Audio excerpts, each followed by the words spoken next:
And welcome into the Friday edition of Robby and Rexrode here on ESPN 102.5 The Game, brought to you by Volunteer State Bank. Real people, real solutions right here. Member FDIC, equal housing lender. Robby Stanley alongside Joe Rexrode and Michelle Knezovic here on this Friday morning in Nashville, Tennessee. Joe Rexrode, how in the world are you? What's going on? Oh, doing great. Doing great. I never forget stuff leaving home, turning around the middle of a road. Look, the only thing that matters is that you were on time, and you were. Yeah. You were actually early. Well, right, but I was trying to get here real early to do stuff, and I can't do it. You got the Power T going here heavily today, huh? Look, man. One win over Missouri. That's all it takes. back in the saddle. Is that like a classic old UT hat? Yeah. From when was that the logo? Well, this was the logo, I think, like in the 80s and 90s. Really? I don't think it's ever been like the actual logo. Okay. I think that's just when it was used. I mean, it's cool. I've never seen that exact logo before. Yeah. I think they should maybe use that. Better than candy corn uniforms. Yeah, absolutely. We'll be able to see those tomorrow. See if Tennessee can get a win in those. If not, you know it's going to get blamed. Yes, I do. Michelle, how are you in anticipation of your trip to Lexington for yet another Catter Day? I'm so excited. It's alumni weekend. It only took me 2 years, guys, because of COVID. This is our first alumni weekend since I graduated. So wait, alumni weekend. Is it homecoming? Yeah, That's it's the like other word homecoming, alumni weekend. Like, it's just essentially, if you went to school here, this is the football game you come back for. Okay, it's homecoming. Okay, Joe. Homecoming. Right? Like, those could be two different things, couldn't they? Well, I think it's like both, or it's the same thing. All right, I'm looking up the schedule, darn it. There's Okay, no look it way, up. like on their football schedule, they say alumni weekend. Maybe they do. I swear it does. If they do, then maybe you've gotten really old. I'm out on Catter Day. But it might they don't say, call it like, homecoming. Catter Day's over. I'm out. I'm kind of nervous, though. We're playing LSU. I know they're not like. I don't know if I'd be that nervous. Yeah, wait a minute. Is this homecoming? They wouldn't make LSU their homecoming, would they? They wouldn't make LSU homecoming. That's a bold statement, if so. I mean, I absolutely like it. Like tip of the cap to Mark Stoops, if so. Let's see here.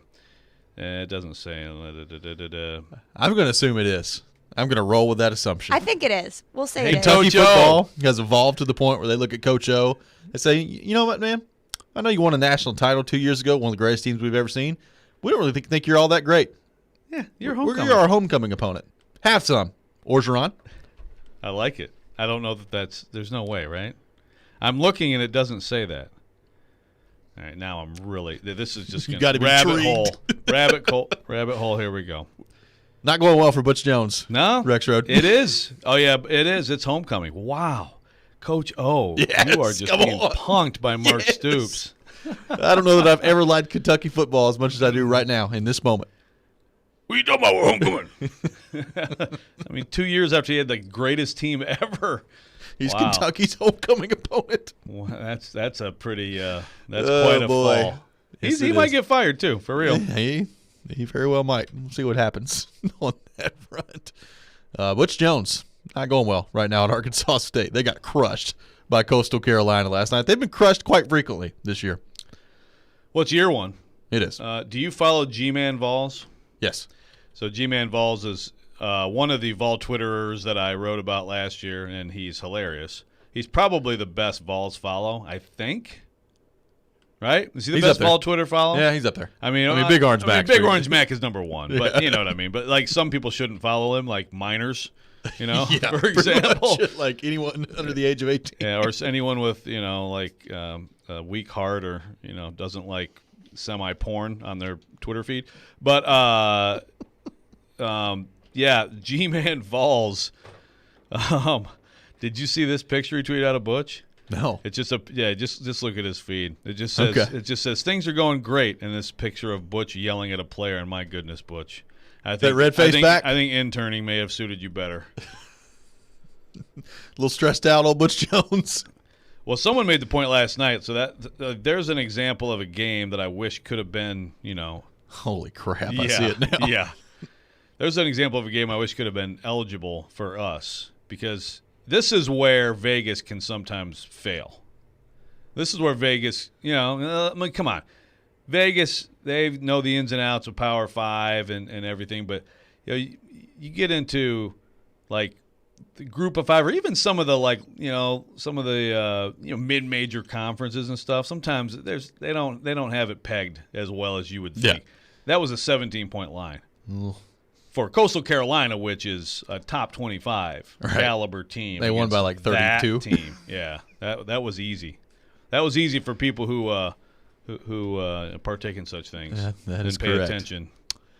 Joe Rexrode, I have got a Preds thought I want to get to real quick before we get into the Titans, because I think yesterday a conversation I had with John Hines has now convinced Preds Twitter and Preds Facebook that Philip Tomasino and Igor Afanasyev are both not making the team, and I would like to get your thoughts on this. So I asked John Hines yesterday at practice, and I said, all right, when you're going through the evaluation process of young forwards like Tomasino and Afanasyev, what are you looking for? Like, what are you looking for that shows you that they're NHL ready? And the quote from John Hines was this, quote, I think it's really important that we make the right decision for the player. Like, both of these guys are young guys, and you see pockets where they've been really good. Phil scored a couple goals. Igor's got some goals. You see Igor's size and skating and competitiveness, you see Tomasino's speed and competitiveness, if I could speak. Is it ready to be night in and night out? And then the other one is, where do they fit into the lineup? You don't want to have a young player where they say they make the team just to make the team, but maybe they're playing 10 or 11 minutes. That's not good for them. Sometimes it's good for a player to be able to play in Milwaukee, even if it's for 10 games or 15 games, and they're really playing 20 minutes, doing their thing, and all of a sudden they get called up to play. I think their biggest thing are all the attributes in their game ready to do it night in and night out, et cetera, et cetera. Is that convincing enough to you that Tomasino and Afanasyev both are not making the team? No, it makes me think that like the same thing we thought will happen. Tomasino will make it, Afanasyev won't. Not that quote says that, right. But I mean, he's not saying across the board absolutely not. He's trying to explain why it's a difficult decision, right? So people are Preds what is freaking out? Oh, mainly Twitter. Preds TikTok? Well, I haven't ventured into that area yet. Yeah. Is that a thing now? Preds Facebook. I have no idea. Preds Facebook's a wonderful place. Preds Facebook thinks that Mike Ribeiro is still the number one center. So yes. You got him.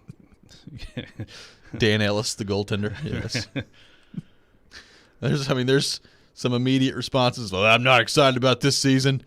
Not high on this season. An answer without an answer. That really doesn't give me hope. Sounds like they're both going to Milwaukee. I mean, they just took and ran with it yesterday a little bit. Well, that's the thing. Like actually, it's a good answer. Yeah. I mean, it's an insightful answer. Yeah. On the process, which is what we're looking for. We should want. Yeah. So, but I'll be honest. Like with Tomasino, I guess I've probably overrated how much of a no-brainer it was. You know what I mean? Like even like to me, it just. And I think, from the fan perspective, I do get just the please play the young guys sentiment, especially after last year when they didn't early, and then it actually worked well for them to do that eventually because they were forced to do it, right? Right. So I totally get the play the young guys thing, but you still, like as he points out, I mean, he's still got to make those decisions based on that thought process. I mean, that, to me, I read that as Igor, Milwaukee's better for you. Early. I would be very surprised if he's on the team to begin with. I would be surprised if Tomasino's not, but if he's not, it's not necessarily the end of the world. I'd like to see him up pretty soon, but if you send him down and he plays 10, 15 games in Milwaukee, whatever. That's fine. Well, it's whatever unless you then stink up here. It doesn't mean that he would make you not stink. Right. But if he's sent down, fans don't get to watch him, and the team has a poor start, then that's when Preds TikTok, Facebook, Insta, etc. will lose it. It was almost a little bit of a costly day at practice yesterday. Matthew Olivier left early. Then Nick Cousins and Michael McCarron collided in a drill, and Nick Cousins had to get off the ice. He eventually came back.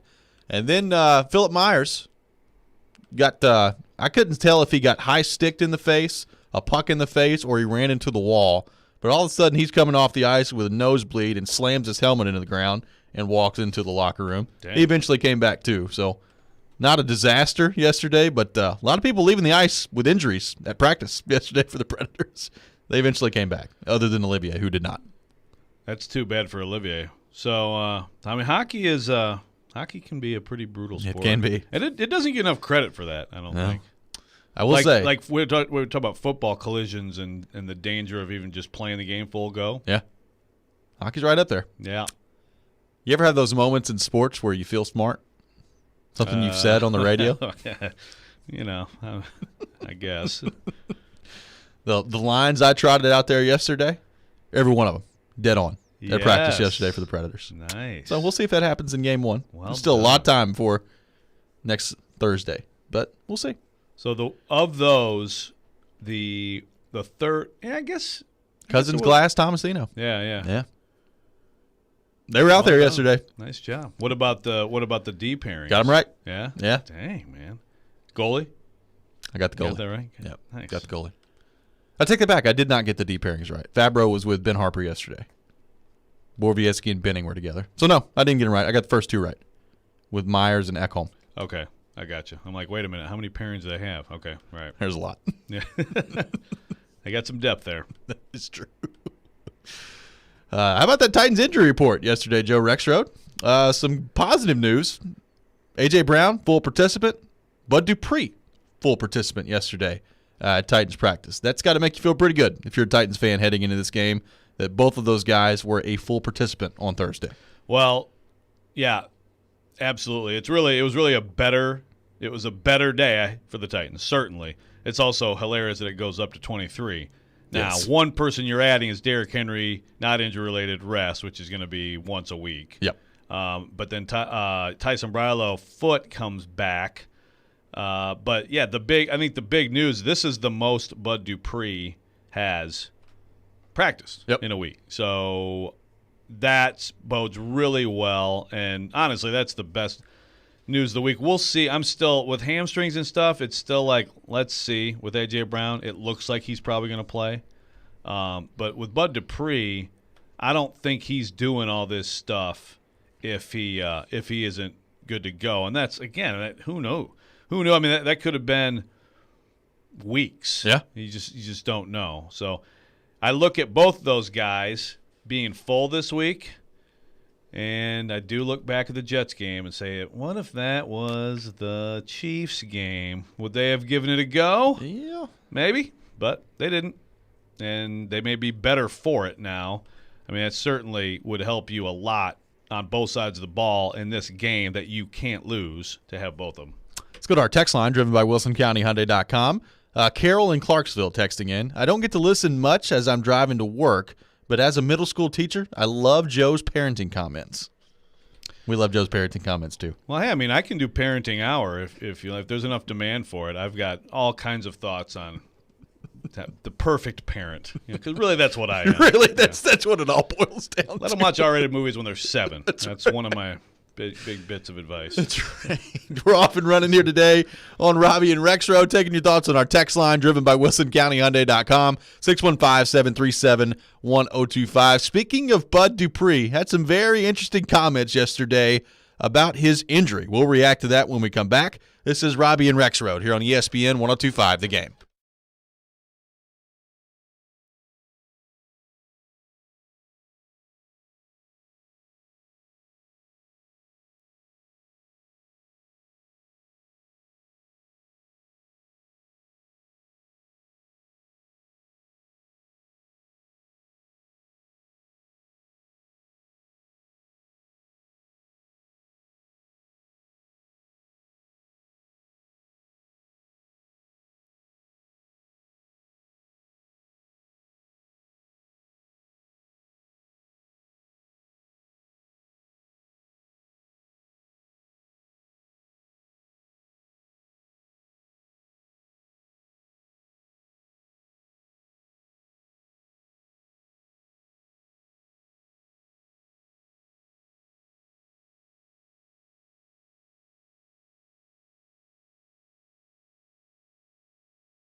Welcome back in, Robby and Rexrode here on ESPN 102.5 The Game, streaming live on Twitch, Twitter, and YouTube today and every day. Our video streaming brought to you by the law offices of Amanda Gentry. Robby and Rexrode brought to you by Volunteer State Bank, conveniently serving Middle Tennessee with 13 locations. Member FDIC, equal housing lender.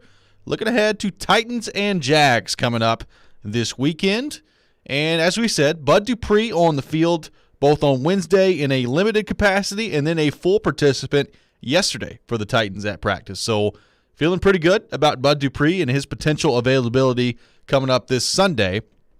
Bud Dupree also speaking to the media yesterday as well and had some pretty open and candid comments about his injury, his return to the field this year, and how maybe he jumped the gun a little bit too quick coming back from the ACL injury. Here's what Bud Dupree, Titans outside linebacker, had to say yesterday regarding his injury at Titans practice.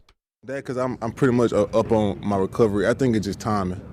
And, sometimes me being a bigger guy, being a heavier guy, a lot of guys who tore the ACL before me are just starting to come back into play. And I was trying to play 5 weeks ago. So, that just shows I feel like that just shows kind of like the way I'm thinking, that I want to be on the field and show this team what they got me for. And also, that's another bumper in that road where I got to sit back and say, like, all right, well, these guys tore theirs week 2, week 3 of last year. I tore mine in December. Why am I on the field before them? So, I was going to say, was there some back and forth between you and the doctors too, where they say maybe hold on? You were like, no. Nah, yeah, I'll be trying to play, but that's just what it is. So they gonna tell me whatever, but I'm just gonna go off my. So that was Bud Dupree yesterday after practice, and lots of talk there about his injury and some pretty honest comments about how I tore my ACL in December and. Some guys are just now starting to get back. I tried to get back and play 5 weeks ago, and obviously the last couple of weeks, Bud Dupree has not been available for this Titans team. I thought some really good comments and some open and honest comments there from Bud Dupree, and I've got a couple reactions to it. Number one, I appreciate him talking about this stuff in the media, and as Paul Kaharski on Twitter pointed out yesterday, this is a perfect example of how you can talk about injuries and not really give away state secrets, and that's what Bud Dupree did yesterday. But I guess my other reaction is it really that unexpected that the player coming in on a big contract off an injury wants to get out there as quickly as possible? And do you not, as a medical staff and a team, have to stop him and save himself from doing this stuff? To me, he's either medically cleared to return or he's not. So I don't really know how something like this kind of happens. Yeah, well, he was. I mean, so this is why, and like Glennon's question there. I mean, certainly, I don't look at this like he wasn't medically the medical staff is going to look at the knee, right? They're going to, is it structurally sound? Does everything look good? Yes. Okay. What you don't know and what's a variable is okay, what's the after effect? What's recovery like? All that stuff. And I guess, unless you go with just pure timeline, sort of it's just too early. Typically, it takes longer. Let's just wait to be safe. That, I think, is fair to say. Maybe you should have done that. But when you listen to Glennon's follow-up and then his answer, I wonder if he told them everything. You know what I mean? Yeah. I mean, what do you say? It is what it is. I can't, especially you think about the beginning of a season.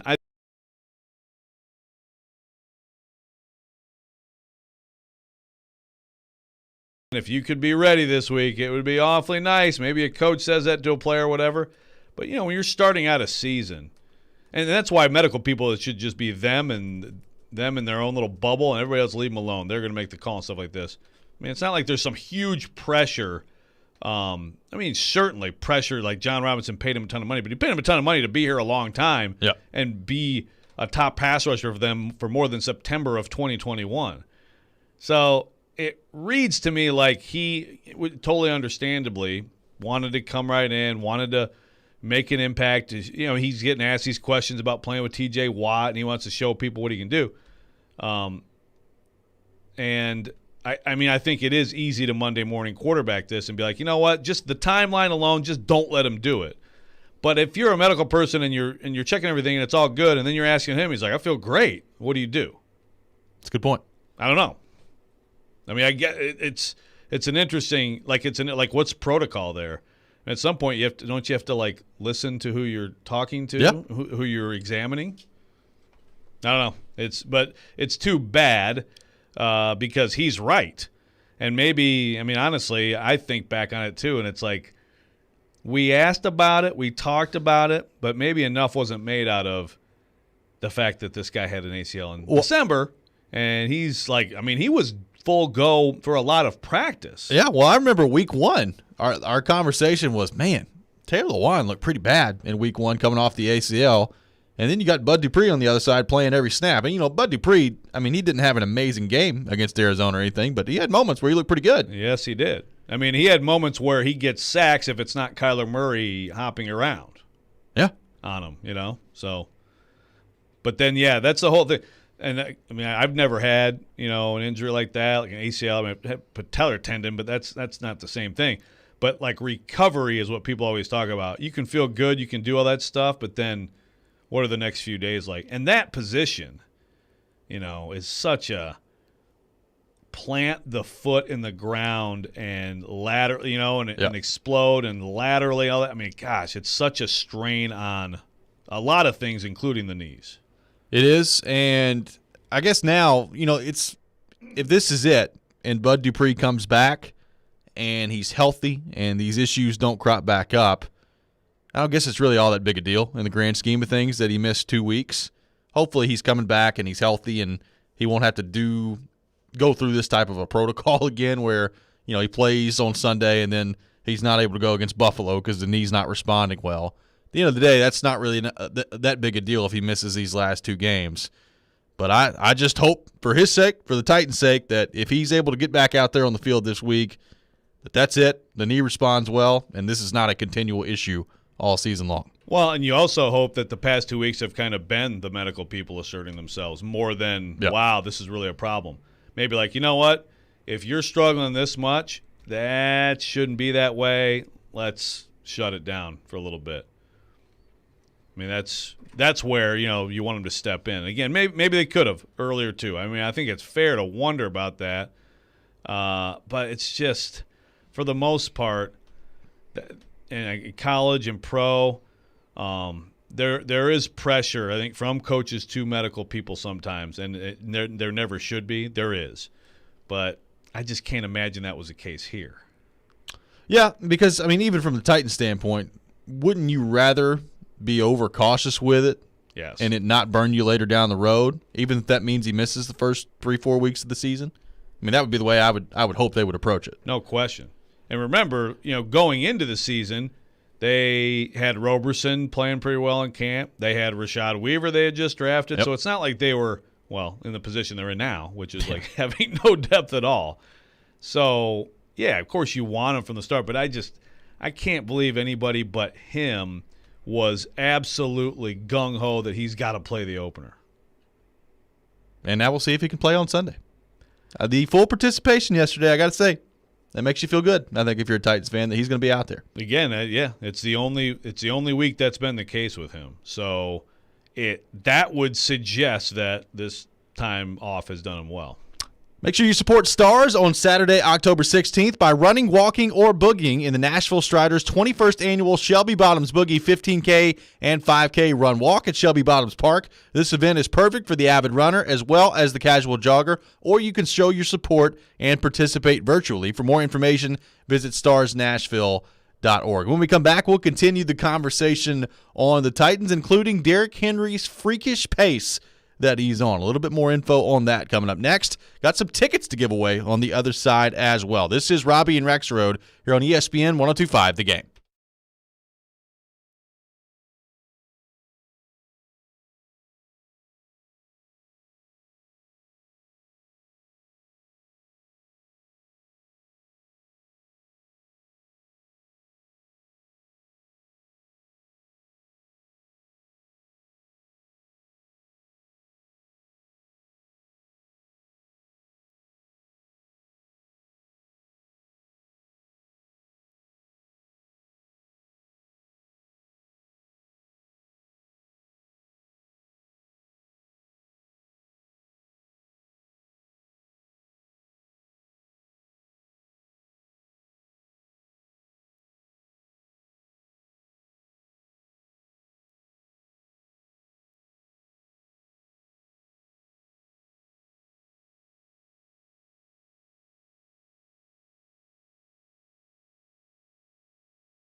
That was Titans running back Derrick Henry yesterday at his media availability. Talking about coming back home to the Jacksonville area and playing in front of friends and family. Welcome back in. Robby and Rexrode here on ESPN 102.5 The Game.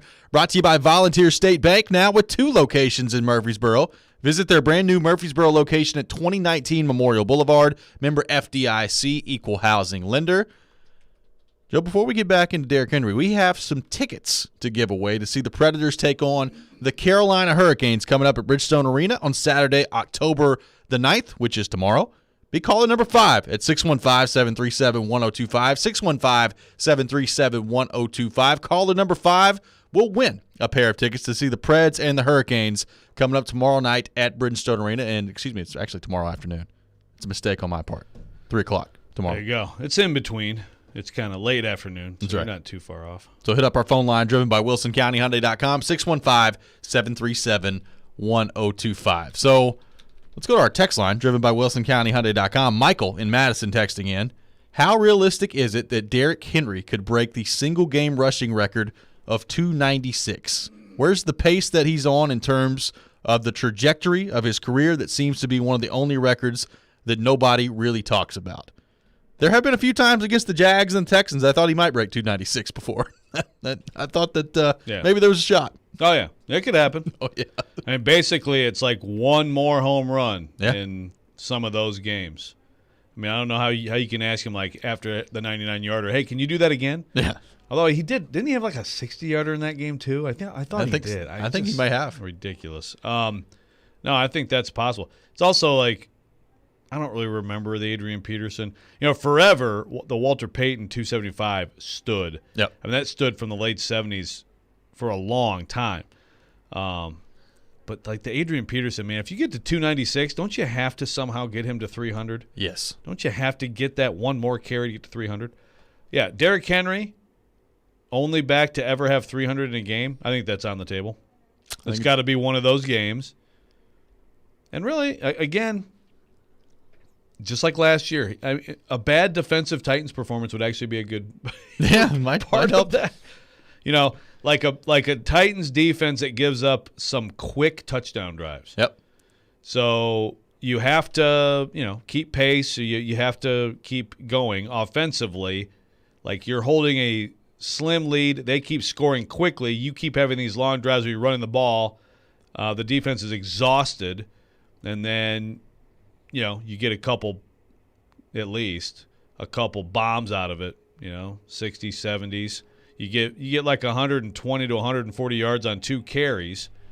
And then you just, just do another 180 and you're there. Yeah, it's simple. Yeah, That's all you got to do, man. That's all you got to do. Well, Bill Barnwell from ESPN has come out with a piece, and it's basically taking a couple of different topics around the league and asking the question, what's real and not real through NFL's Week 4? And, it talks about Ben Roethlisberger and his decline, the Dolphins' offense and how horrible it's been without Tua Tagovailoa. And one of the topics is Derrick Henry. And it says, not real, quote, Derrick Henry's staggering workload can't continue. And the workload of Derrick Henry, a very popular topic of conversation, even though it doesn't appear that Derrick Henry gives it much thought while he's out there. And Barnwell says in this piece, Derrick Henry averaged 24.8 touches per game last year. He's averaging way more this year. He has nearly matched his 2020 total with 14 catches. He had 19 a year ago. And he's gotten the ball handed to him a staggering 113 times in 4 games. Henry is averaging 28.3 carries and 31.8 touches per game. Forget the workloads of the 1980s and 90s. He might as well be in the stratosphere. He is on pace for 480 carries this year, is Derrick Henry. And Barnwell continues to put this in context.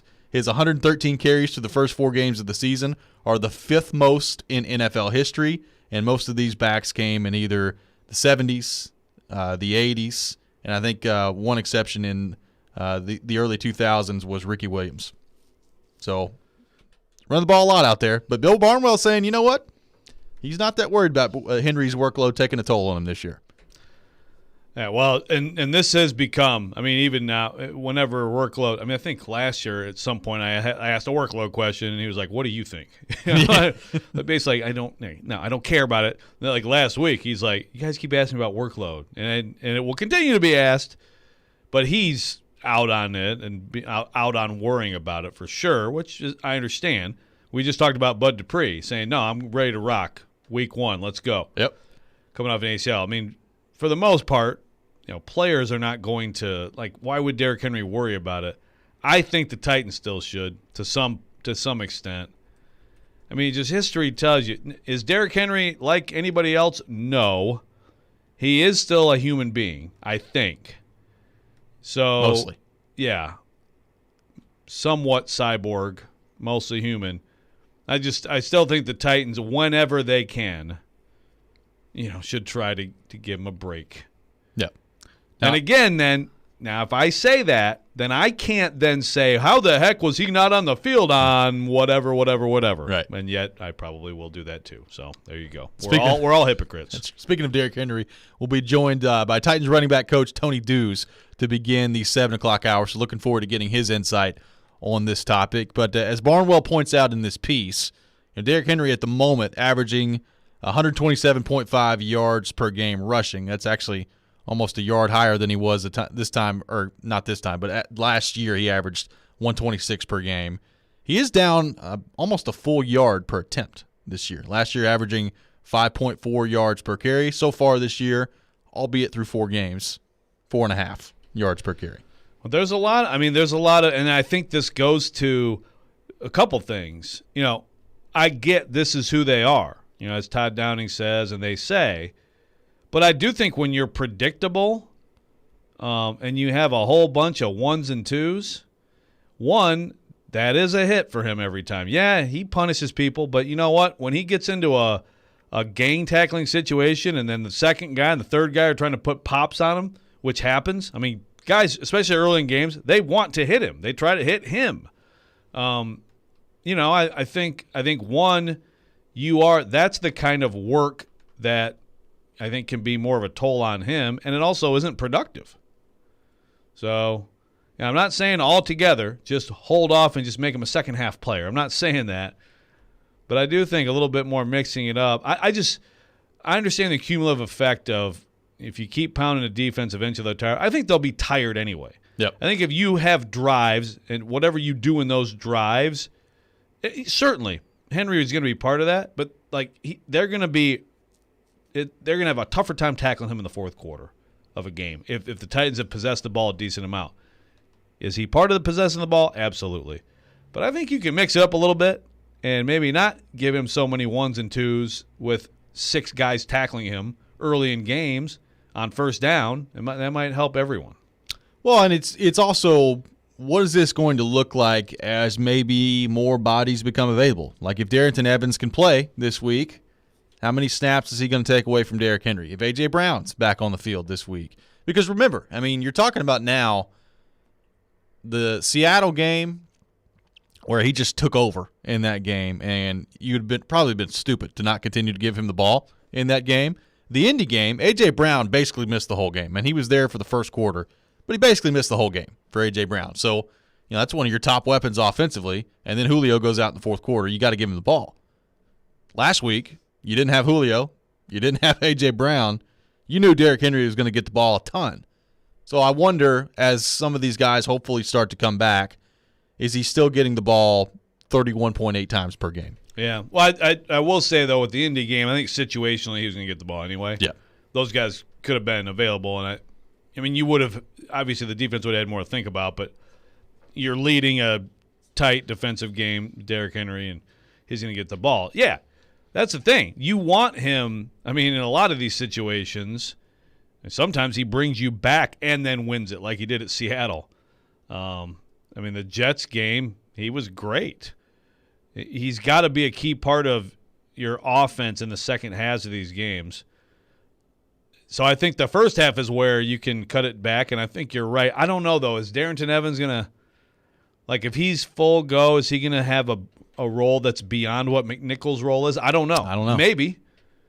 maybe, I mean, he's a guy who I think you want to get the ball to. So here and there, do you give him a series here and there? I think it's more likely than with McNichols.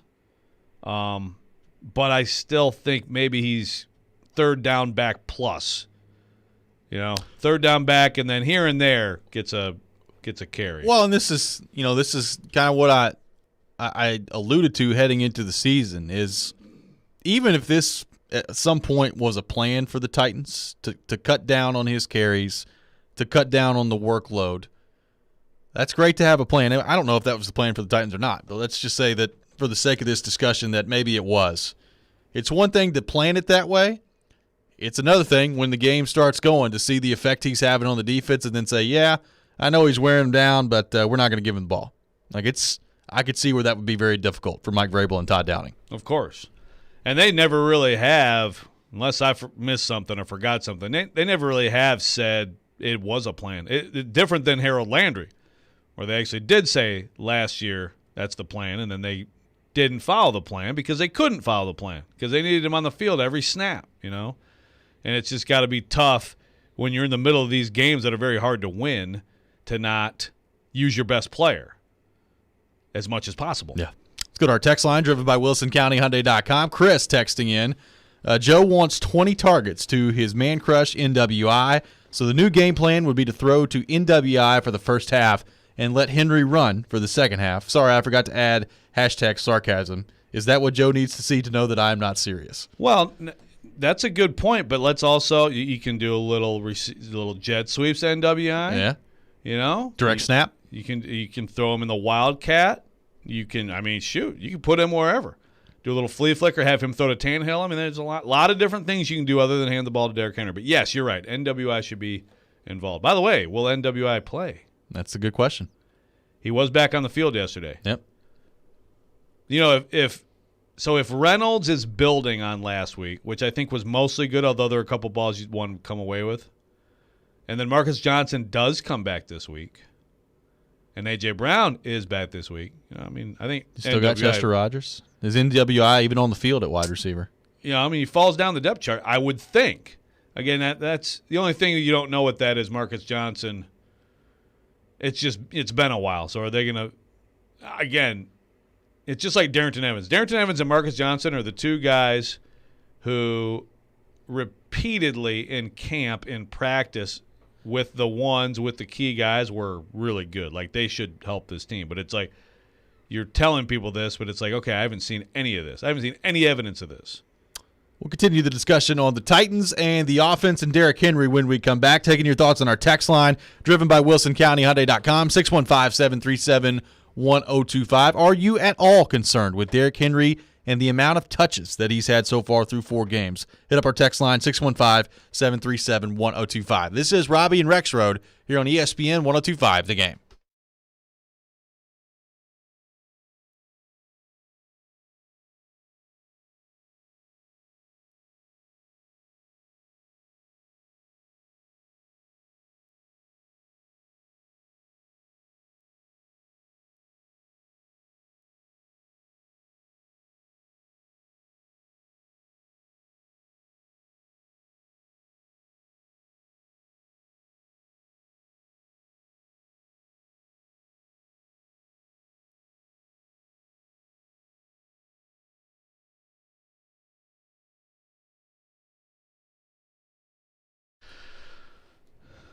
NFL Week 5's underway, folks.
1025 The Game has your chance to win Preds tickets during the month of October. Just post a picture of your radio dial set to 1025 The Game on social media.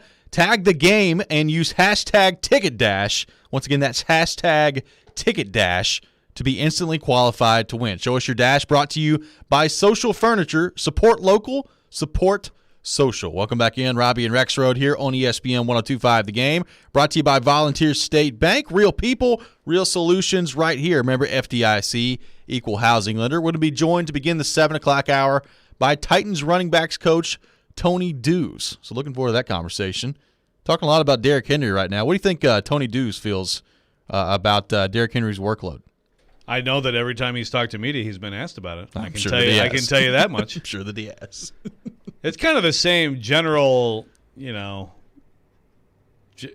general answer back from Titans coaches is, obviously you consider things like this, but he's, he handles it well. Yeah. So, I think Tony Dews will be very happy to have Darrington Evans back if that's the case this week, and it's clearly going to be the case soon.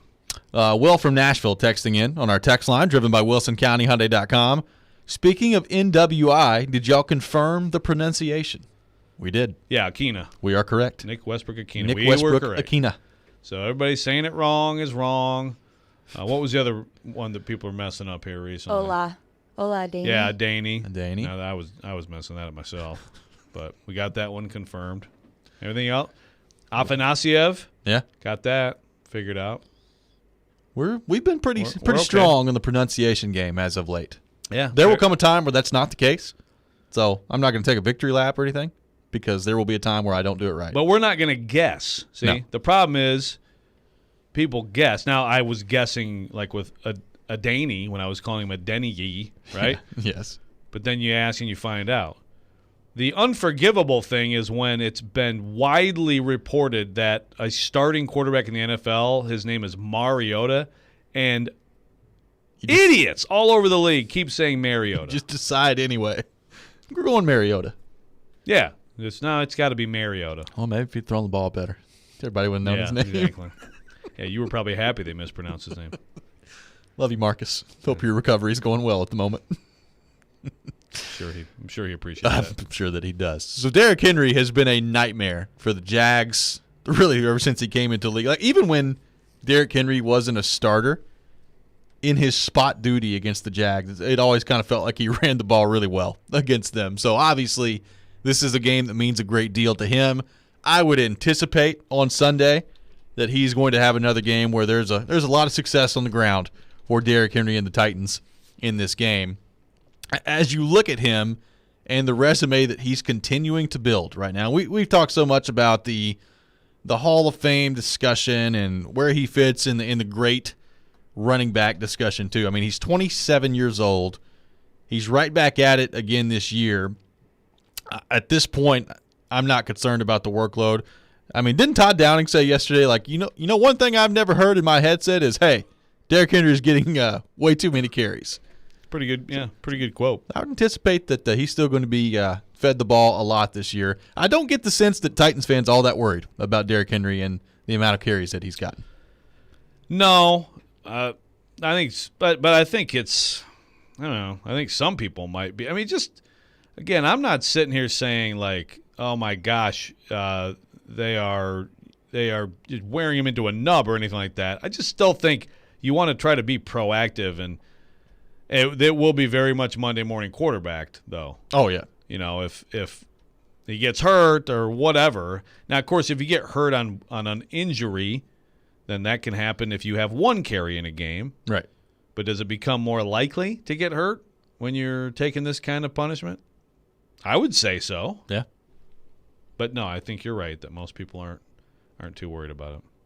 So I'll just sound the little alarm bell here. I'm just looking through the stats on Pro Football Reference right now. I mean, the rushing stats are incredible. I look at his catch percentage at receiving, 93.3% this year. Derrick Henry can sustain that. He's going to catch a lot of balls. I mean, he's already got 14. His career high is 19. He's going to end up with like 40 catches this year. So catch percentage meaning percentage I guess of targets? Yeah. That's pretty good. Yeah. I was going to say I don't remember him dropping a pass, but just for whatever reason he was targeted and it didn't become a completion. Yeah. Yeah, that's pretty good. He's no, got I mean he's gonna 14 catches on 15 targets. which again, that's great. I mean he's been working hard on that, and I think it's good for the offense. It is more tackles. It is. It's more tackles for the other team too. It's more times they have to tackle him. You like that, but I mean, it's not like he doesn't get hit. No, and he even talked about yesterday, there is a recovery process for him where he's, he is sore. Like you said, he is a human being. I know sometimes it's difficult to remember that, but he is a human being.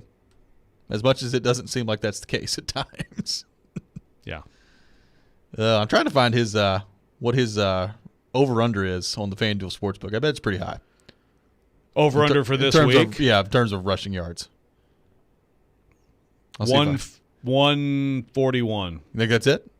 That's my guess. Okay. I guess didn't you set it 165? I said it 165.5. Yeah. That's high. It is high, but I think he might go over. I'm trying to find because against the Jags, I can't. Oh, here we go. Stats for Jaguars. Okay. So he's averaging 101.3 versus the Jags. Yeah, so that's the thing. Even as a rookie, that Thursday night game with the color rush awful uniforms, he had 16 for 60 and a touchdown. And then big one again. DeMarco Murray is the starting running back, but Derrick Henry on that day 14 for 92 and a touch. So even back then, here's interesting, and I don't remember this. Now, this was also the game where he took that, right? He took that little swing pass when they had to beat the Jags, and, of course, the Mariota stiff arm, Yeah. Derrick Henry had 28 carries for 51 yards in that game. First of all, obviously this means that, DeMarco Murray was hurt. So it was all on Derrick Henry. He also had the 66-yard touchdown where he took it to the house. You're like, whoa. But 28 for 51. That's true. The Jags they had a squad on D back then. So before they all hated each other and left. It hasn't been totally consistent. Like he has also an 18 for 57. He has a 17 for 44 in that awful game early, in the night. Where Calais Campbell pitched a tent in the backfield? Yeah. Exactly. Yes, with Jamil Douglas at right guard. Yeah. So it's not like it's every single game, but when you have a 238 and a 159 and a 215, that stuff adds up pretty well for you. Yes, it does. When we come back, we'll be joined by Titans running back coach Tony Dews. We'll get his thoughts on Derrick Henry and the game plan against the Jags coming up this weekend. Hockey is back, and the Nashville Predators painting the town Preds. Make sure you're in the house coming up on Thursday, October the 14th against the Seattle Kraken. You can get your tickets at NashvillePredators.com/tickets. Remember, Bridgestone Arena requiring all guests to show proof of their full COVID vaccination or a negative test within 72 hours of an event. For more information on that, you can visit BridgestoneArena.com/clear. We are right around the corner for regular season hockey. The best way to guarantee a spot in Smashville for all the best games is by becoming a season ticket citizen, but single game tickets are a flexible option as well. Coming up on the 14th against the Kraken, got one on the 16th, next Saturday against the Hurricanes as well. So make sure you're in the building for that. More information can be found by going to NashvillePredators.com/tickets. Once again, that's NashvillePredators.com/tickets.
Welcome back in. Hour number 2 of Robby and Rexrode here on ESPN 102.5. The Game brought to you by Volunteer State Bank. Real people, real solutions right here. Member FDIC, equal housing lender. Robby Stanley alongside Joe Rexrode and Michelle Konezovic here with you on this Friday morning in Nashville, Tennessee. Scheduled to be joined shortly by Titans running back coach Tony Dew. So looking forward to that conversation.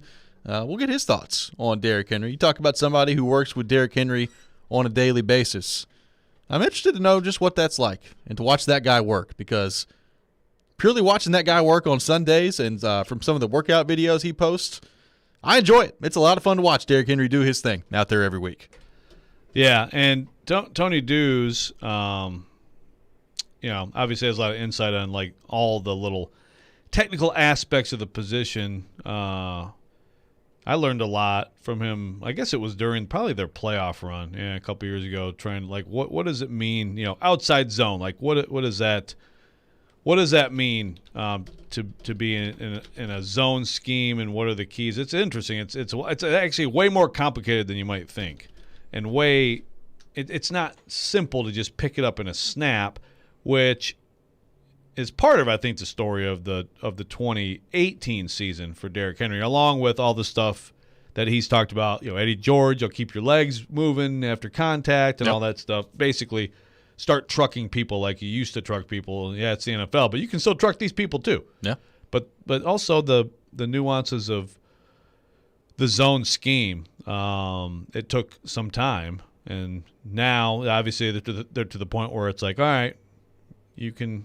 Just go over there. We're going to run some offense over here in practice, and we'll see you on Sunday. Let's go to our text line, driven by WilsonCountyHyundai.com, 615-737-1025, 615-737-1025. Got a texture that says, what is people's problem with the Color Rush uniform? I love that uniform. I don't know if we're necessarily talking about the Titans uniform. I mean, I'm not a huge fan of the Titans' old Color Rush uniforms. Like the Smurf pajamas? Yeah, not a big fan.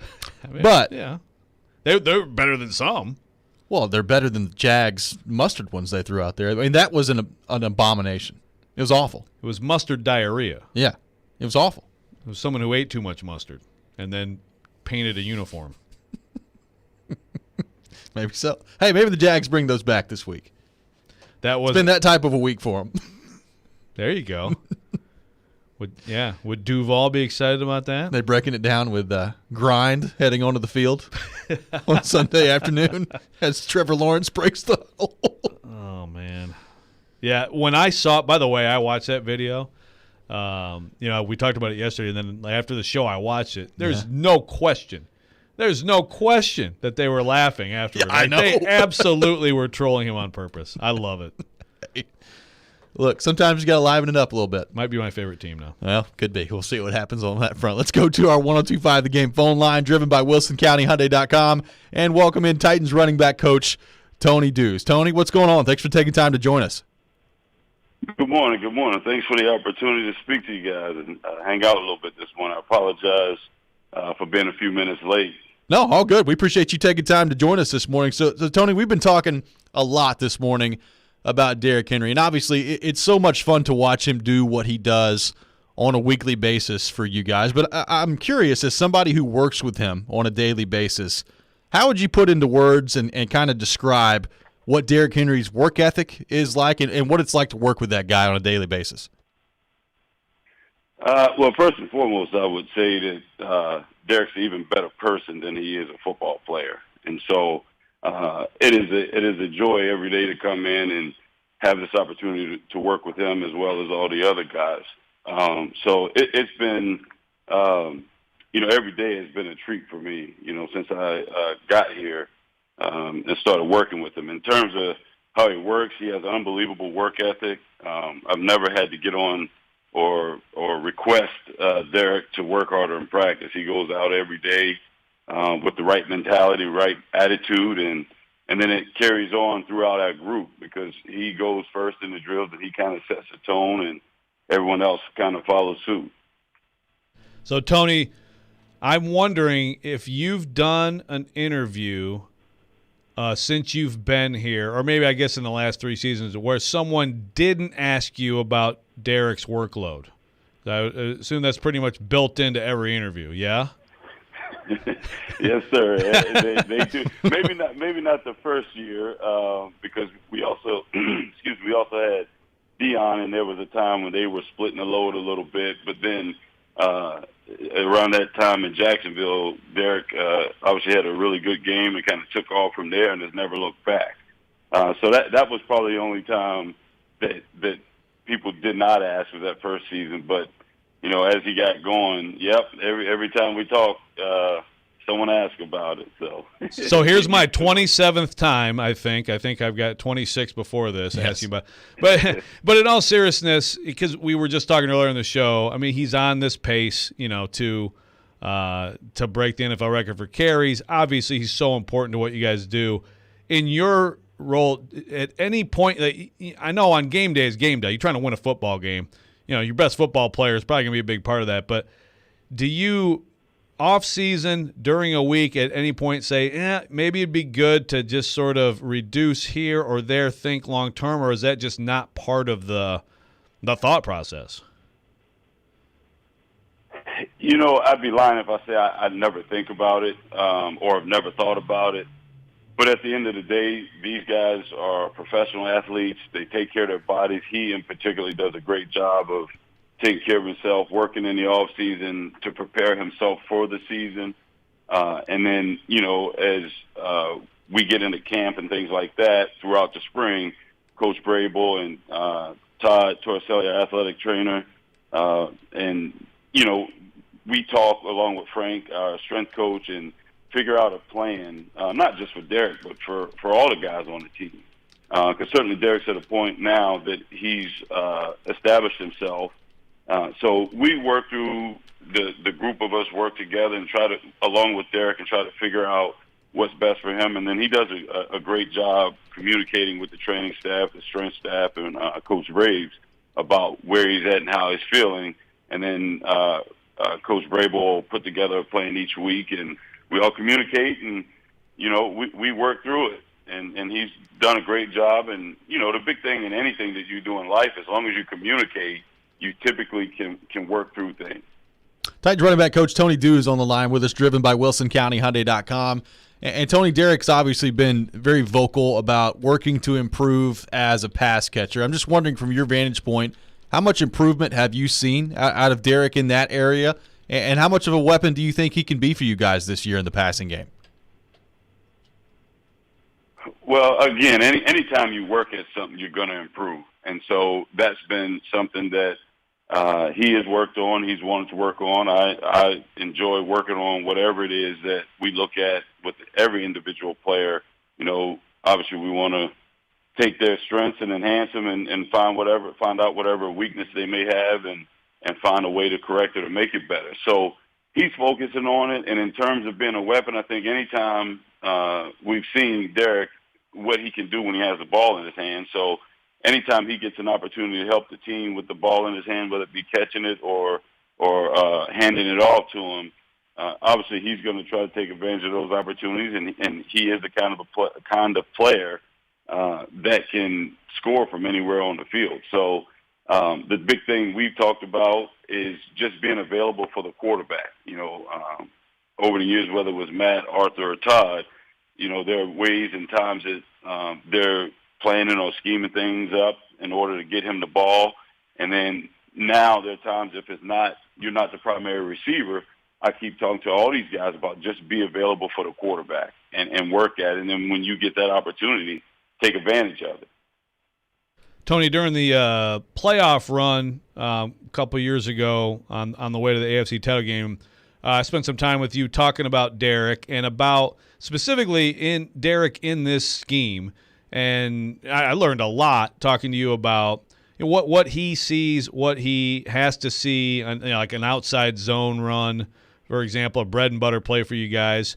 And one of the key phrases you used in that story, I was just reading over it this morning, don't take the cheese. Sort of like sometimes you think you've got a lane, but if you go too quickly, actually you missed the lane that was just about to open up for you. Maybe I didn't explain that well, but for the listeners, how would you explain that process and how he has mastered it? Well, one of the things we talk about as an offense is it takes all 11 of us to run the football, and it does because the receivers are going downfield, getting on guys, and blocking a certain way with a certain mentality. The offensive line, obviously, and tight ends, they're doing their deal, and they have landmarks that they're trying to hit in terms of blocks, and then the quarterback handling the backside end with his boots and things that he does. So for the back, at this point, we give him specific landmarks and reads where his eyes need to be. And what happens is if you're not like life, if you're not disciplined, we know what our daily routine is. I kind of equate it to that. So there's a routine, there's a place your eyes have to be, a timing to it. And if he's not in the right place with his eyes, then he can break the blocks down of the offensive line. They're trying to fit a defender a certain way, and his track, his path, his eye discipline, all that helps the offensive line. And if he's not in the right place, then the defenders don't play it the way we hope they play it. But if he's in the right place, he's on the right track with the right speed, then the defenders will play it the way we want, we hope. And then he'll set the blocks for the O-line. They'll get into him, get after him, be physical. He'll make a decision or a cut off of that. And then as he gets into the open field, obviously, I tell him all the time, I can't coach you once you get through the line of scrimmage. That's what you get paid for. You're a pro football player. So then he finds the receivers' blocks. They're fitting guys in a certain way down the field, and he just runs off of it. And so he's gotten to be pretty good at being good with his eye discipline and being in the right spot, and that helps everybody. And then everybody in turn helps him, if that makes sense. Yeah, no, it's fascinating. I mean, there's just a lot more to it, obviously, than you see, in a 3-4 second play that goes into it. It's fascinating stuff. Tony, I did want to ask you really quickly about Darrington Evans, because obviously good news for you guys, that he's at least being able to practice now. What would it mean? I know it's been tough for him too to be hurt as much as he has been this early in his career. But what would it mean for you guys, for this offense, to get the full Darrington Evans? Well, I do. It's one of the things you say. I feel bad for Darrington too, because he's been going through things that we can't control, right? Obviously, we can't control something happens to you, what have you. But for us, what it would mean, it would just. He was drafted because he's an explosive player that is a different style than Derek, and we felt like when he was drafted that it'd be great to have two different types of backs. And he certainly adds, Derek is fast too, but Derek is just a different kind of fast. So having him back will give us just a compliment, so to speak, a different type of guy back there that people would have to prepare for, potentially give us another option in the throw game. And then he just, again, like Derek, Darrington's a great individual, great person. And I think that's what gets lost sometimes in this game of football. And I enjoy coming to work, and it is fun to coach these guys in this building. And not just my position, but just to walk around and talk to all the different guys that John and staff and Braves have done such a great job of building a great team with great people. Titans running back coach Tony Dews has been our guest here on Robby and Rexrode. Tony, we really appreciate you making time for us this morning. Good luck coming up on Sunday against Jacksonville. Thank you guys for this opportunity. I really appreciate it, and thanks, and go Titans. Absolutely. Tony Dews, Titans running back coach, our guest here on Robby and Rexrode. We'll come back. We'll react a little bit to what Tony Dews had to say there. Take your thoughts as well on our text line, driven by WilsonCountyHyundai.com, 615-737-1025. The NFL Week 5 is here, and FanDuel Sportsbook wants you to get the most out of every play, and that's why they're giving everyone a $10 risk-free bet every single week, and all you got to do is bet a same-game parlay bet with 3 legs or more, and if your bet doesn't win, FanDuel will pay you back up to $10. You got the Titans and the Jags this week. Speaking of Derrick Henry, give me the over on the rushing yards for Derrick Henry. Give me the Titans minus the spread as well, but you take it any way you want to take it. You can build your own same-game parlay, and offers like this or one of the many reasons I love betting on FanDuel Sportsbook. It's America's #1 sportsbook. It's easy to use, safe and secure, and you get your money quickly in as little as 24 hours. So if you're new to FanDuel Sportsbook, you can also claim your 30-1 odds on either team to win in the Monday night game between Indy and Baltimore. Just sign up with promo code ROB, and if your first bet loses, you get up to $1,000 back in site credit. Once again, that promo code is ROB. You must be 21 or older and present in Tennessee. Refund issued is non-withdrawable site credit that expires in 7 days. A max refund of $10. Restrictions apply. See terms at sportsbook.fanduel.com. Same game parlay available for multiple sports in all states on mobile and web. Got a gambling problem? Call the Tennessee Red Line at 1-800-889-9789.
That was Titans running back Derrick Henry yesterday at his media availability. Popular man, that Derrick Henry. I also keep hearing John Glennon's voice. There's a lot of John Glennon. God, he has so many questions. I feel like Derrick Henry's been, I don't know if better is the right word, but a lot more insightful at the media availabilities this year than last year. He is better. No, he's better. I mean, he hasn't. For one thing, I mean, last year just Zoom is launch it into the sun, to quote Robby Stanley. Correct. But even before that, Derrick Henry has never loved doing this stuff. I think he's more comfortable doing it. I think it kind of goes along with, I think Derrick Henry was the guy gathering everybody around and breaking down stuff in the locker room 2 years ago, and now he is. So it's kind of, he's in his prime as a player. He's one of the best pro athletes in the country, and he's found his voice a bit more. Will from Nashville texting in on our text line, driven by WilsonCountyHyundai.com. That's the first time I've ever heard Tony. Impressive guy. Knows his stuff. Yeah, no, very impressive. Yeah. Very impressive guy. Absolutely. And that's the thing. I mean, you think about Derrick Henry, and you're like, big, strong, works out really hard, and he runs over people. Nice job. Oh, and he's fast. He just ran for a touchdown. Good for you. Great athlete. I mean, if I'm Tony Dews, I'm chalking all that up to coaching. That's what I'm doing. Right. Well, and to Tony's credit, he's like, once you get through the nuances and technical stuff of reading a play, okay, well, that's you. But there is a lot to it. I mean, there's a lot to reading a play. I mean, again, we had him on for, you can't go into it. I mean, I'm looking back at this thing. There's a lot of stuff that I would not have thought of when it comes to the zone scheme, which, of course, goes back to, actually, you're going to go see Bengals-Packers. So, the Bengals in the 80s, Ickey Woods, that was basically, to simplify very much, it's zone blocking, not gap or man blocking, and then it's you're finding cutback lanes. Terrell Davis and the Broncos. I mean, that was Shanahan, West Coast offense. I mean, that's the forefather of this offense. But there is a lot to it, and I think that was part of the issue or whatever, just the inability to find everything, put it all together in 2018, where he's the number 3 running back against the Patriots, and there's a report that they're looking to deal him. Yeah. It was a lot of things, including that, and then it clicks for him, along with, I think, the clicking of, I can dominate anybody in this league, and here we are. Here we are, and now he's one of the best players in the league, and I expect another big workload coming up for him on Sunday against the Jags. I do want to talk to you about Darrynton Evans, because I think there is a portion of the Titans fan base that hears about Darrynton Evans and what he could bring to the table, and they roll their eyes and say, you know what, I'll believe it when I see it at this point. He's got to find a way to stay healthy, and he's not been able to do that thus far. But in all seriousness, if he comes back this week and he is healthy and he's ready to go, everything's clear, and he plays on Sunday against Jacksonville, what do you think his role could be and could build to be in this offense this year if he is able to remain healthy, knowing that Derrick Henry still is going to get a lot of carries? Well, as Tony said there, it's not like they just look at him as like, wow, he could be a nice third down back. They look at him as, wow, what a nice compliment to Derrick Henry, which is how most teams in the NFL do it. Now, it may sound ridiculous to suggest at this point that anyone, quote-unquote, share a workload with Derrick Henry, but could that help? I think it could. It might not help him, go for 2,200 yards this year, but I think it might help him play longer, and it might help him, again, to me, in January, like last January when they played the Ravens. Was Derrick Henry a little bit tired by the time they got to that game, chasing 2,000 yards, chasing the division title, running the ball as much as he was, and then you get the Ravens coming in here? Like if he has 400 carries at the end of this year rather than 480, does that make a difference? Probably. I think it might. But I think so. I don't know. Early on, I think Darrynton Evans, first of all, do they trust him enough to just take over what McNichols has been doing? Right. You start there. I mean, he's got to be good in pass protection. He has to be.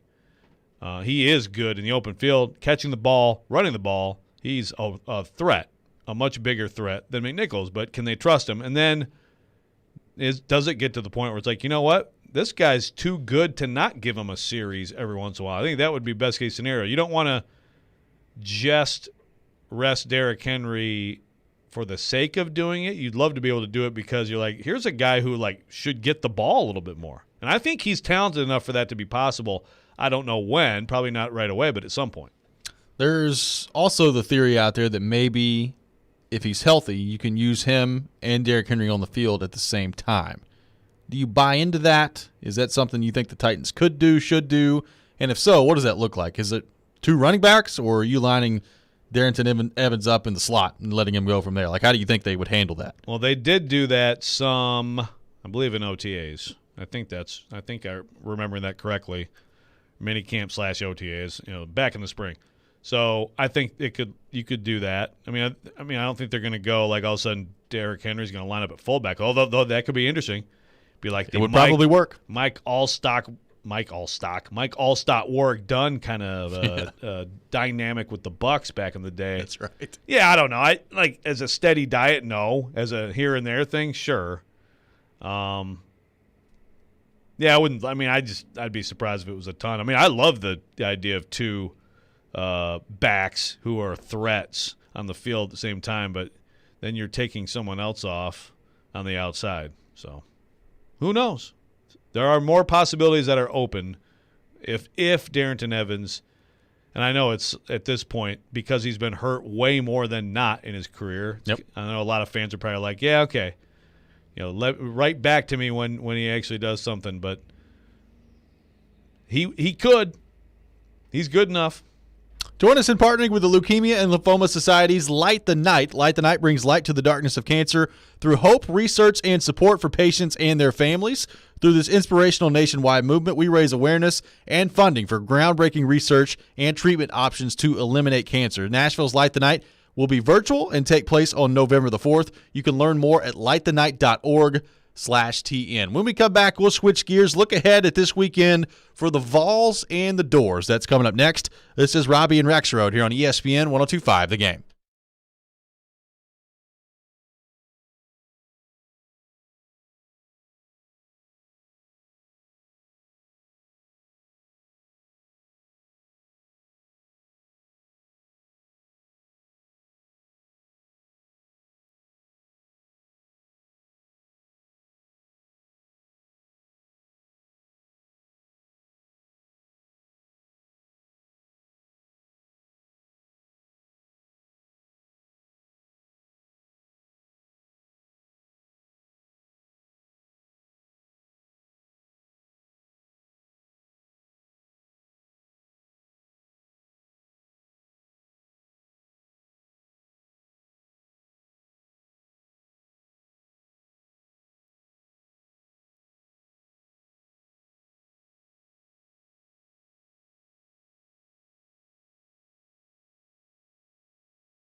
Tune in to the NFL Game of the Week on 102.5 The Game, brought to you by Red Spirits and Wine in Bellevue. The Game of the Week this Sunday, the Cleveland Browns taking on the LA Chargers. Kickoff set for 3:05. Welcome back in, Robby and Rexrode, here on ESPN 102.5 The Game, streaming live on Twitch, Twitter, and YouTube. Our video streaming brought to you by the law offices of Amanda Gentry. Robby and Rexrode brought to you by Volunteer State Bank, conveniently serving Middle Tennessee with 13 locations. Member FDIC, equal housing lender. We got Call Your Shot Friday coming up next, so make sure you go ahead and get those call shots into our text line, driven by WilsonCountyHyundai.com, 615-737-1025. The Vols back in action coming up tomorrow, wearing the candy corn uniforms, as Joe Rexrode describes them. Going to be in the black unis tomorrow for Tennessee against South Carolina. Tennessee 10.5-point favorites in this game on the FanDuel Sportsbook. And, Joe, it's one of those games where can you handle success after a big game last weekend against Missouri? I mean, it's pretty obvious. Hendon Hooker is the starting quarterback for now as they move forward here. He's played really well so far for the most part. And now you're starting to see them connect on some deep balls in the passing game as well the last couple of weeks. So I don't quite sense as much frustration from the offense out of Josh Heupel the last couple of weeks. Some of these plays he's dialing up, they're starting to work, and they'll need a few tomorrow against South Carolina as well. Yeah, I mean, I think the quarterback thing is it's good for now. Is it the best long-term choice? I mean, at some point you gotta look at what's in front of you, and you got to go with what's working and try to win each week. Last week was a huge game, I think, for Josh Heupel to win. I mean, I don't think anyone, I certainly did not have them going in there and putting 60 on Missouri and just running them off the field in their stadium. I mean, I thought Missouri was pretty decent. I mean, shoot, Missouri almost came back and won at Kentucky. Yeah. You know? No offense to your cats, Michelle. It's okay. We still won. That's right. That's what matters. It is. So that was surprising. And this is a big one, too. I mean, it is a handling success moment, and I think even like on the outside, like I'm almost looking at this game like, oh, yeah, they're no problem. South Carolina does have a pretty good deal. Like, it's going to be much more resistance Saturday for the Tennessee offense. I just think that you've got to be a really good defense, and they'll see some of those. They'll see it. They'll see one of those for sure, in particular, like an yes. all-time maybe type defense. But I just don't know that being a good defense is enough if the Vols are going to execute. Well, and speaking of defense, can Tennessee's defense continue what they've been building so far? I mean, to me, that may be the most surprising thing so far this year. And look, they're not perfect. They give up 41 to Pittsburgh. They give up 38 to Florida. I mean, they're going to give up some points. But for the most part, based, I guess, on my expectations heading into the year, I've been pretty impressed by this Tennessee defense so far. And, we'll see if they can remain healthy. And I thought Jeremy Banks played a heck of a game last week. You never really know what you're going to get on a week-to-week basis from him. But I think Tim Banks, he's done a really impressive job so far with a defense that doesn't have a whole lot of talent. They play really hard. They played really well last Saturday against Missouri, and they should be able to play well again in this game against the South Carolina offense that has just not done very much this year. Yeah, they're taking a step up in defensive opponent, but they're taking a step down in offensive opponent. I mean, this is one of the most anemic offenses in the SEC, and I expect them to do well. And I think you mentioned Jeremy Banks. I mean, gosh, that to me was the problem position. And you're like, well, boy, Juwan Mitchell, sir, was important, and Banks is not perfect, but you can see like why some people had been excited about him at that position. He runs around and makes some plays, and if he's going to make plays like that, well, that's the area of the defense that I was most concerned about. Yeah. I still think we're going to see, we'll see with Byron Young, but I think with Barron and Byron, I think that can still grow. And the secondaries, not bad. And we kind of knew they'd be not bad, but sometimes I just wasn't sure if the front seven was going to do enough to let them be not bad. So far they are. Well, I did not expect this type of performance from Theo Jackson. Like, Theo Jackson has been an all-SEC type guy so far this year. And I don't know if he's going to get that or not, but he's been really, really good so far. And, we've seen Theo Jackson play a lot of football. he's a good player. I did not expect to see what we've seen so far out of Theo Jackson. He's been pretty great. He's been outstanding now. Georgia's getting 8 spots on the All-SEC, and then Bama gets the other 3. Correct. But I agree with you. He's been, and that's what you need. You need guys to perform beyond what you're used to seeing. That's what it's supposed to be. College athletes, and you want to see growth. And so I think it also does speak well, again, of Tim Banks and what he's done in a short period of time.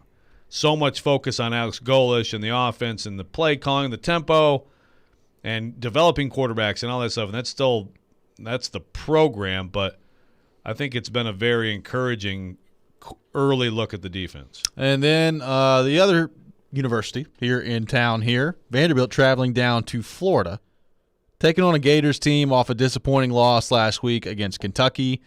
Not that there's really ever a good time to play against Florida if you're Vanderbilt, but this kind of feels like a pretty bad time. Florida coming off a loss. I imagine they're pretty frustrated. Dan Mullen seems to be always frustrated whether they're winning or losing. This could be a tough one tomorrow for Vanderbilt down in the swamp. Yes. Not great to have to start with Georgia and Florida your, as SEC opponents. Well, I mean, the good news is it'll get a little eeasier from there. Yeah. I mean, I think there's some games ahead where Vanderbilt could potentially compete. For this one, we had Clark Leon the other day, and for him, you got to look at. I mean, you're looking at individuals like don't stop your little area, compete to the fullest. I mean, that's all. It's such a cliche in sports. Don't look at the scoreboard, but you really can't. Right. It's probably not going to be pretty for Vanderbilt. But can Seals and his receivers, keep building? Can they get any kind of running game at all? With Rocco Griffin and Patrick Smith. And defensively, it's a tough deal. I mean, this is most weeks I think in the SEC, their defense is just going to have a tough time. Yeah. Well, my big question tomorrow is, can they protect Ken Seals? I think you kind of knew it at the time, but especially now in retrospect, it's pretty obvious against Georgia that Clark Lee pretty quickly decided, you know what? I don't think we can protect Ken Seals, and we're going to put Mike Wright in there because at least he's got a chance to get out of the way and move around and make some plays.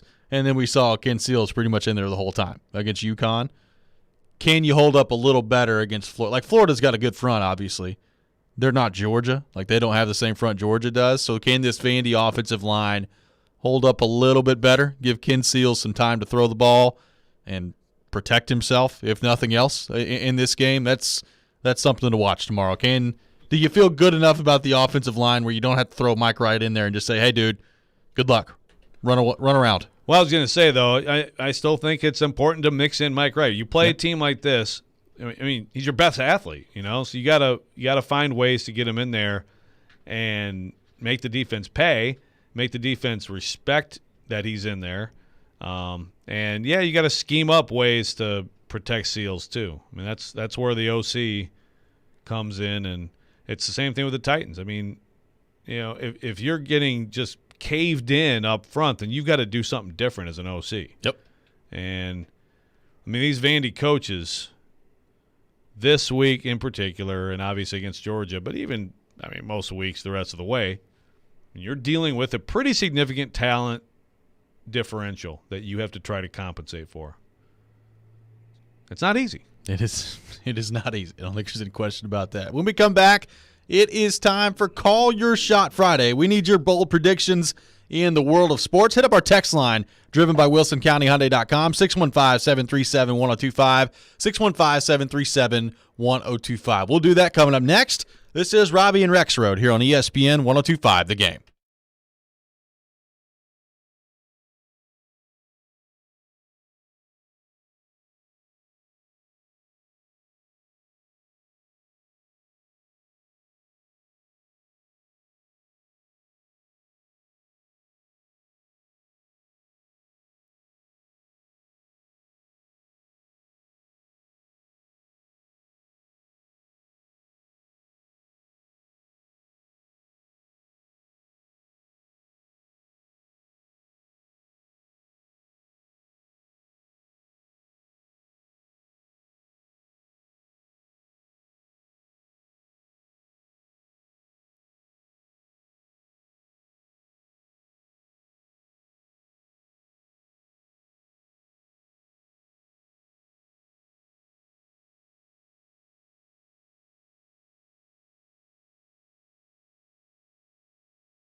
sports weekend has arrived. You know what that means. Shoot your shot. It's time for Call Your Shot Friday with Robby and Rexrode on ESPN 1025 The Game and the Game Nashville app.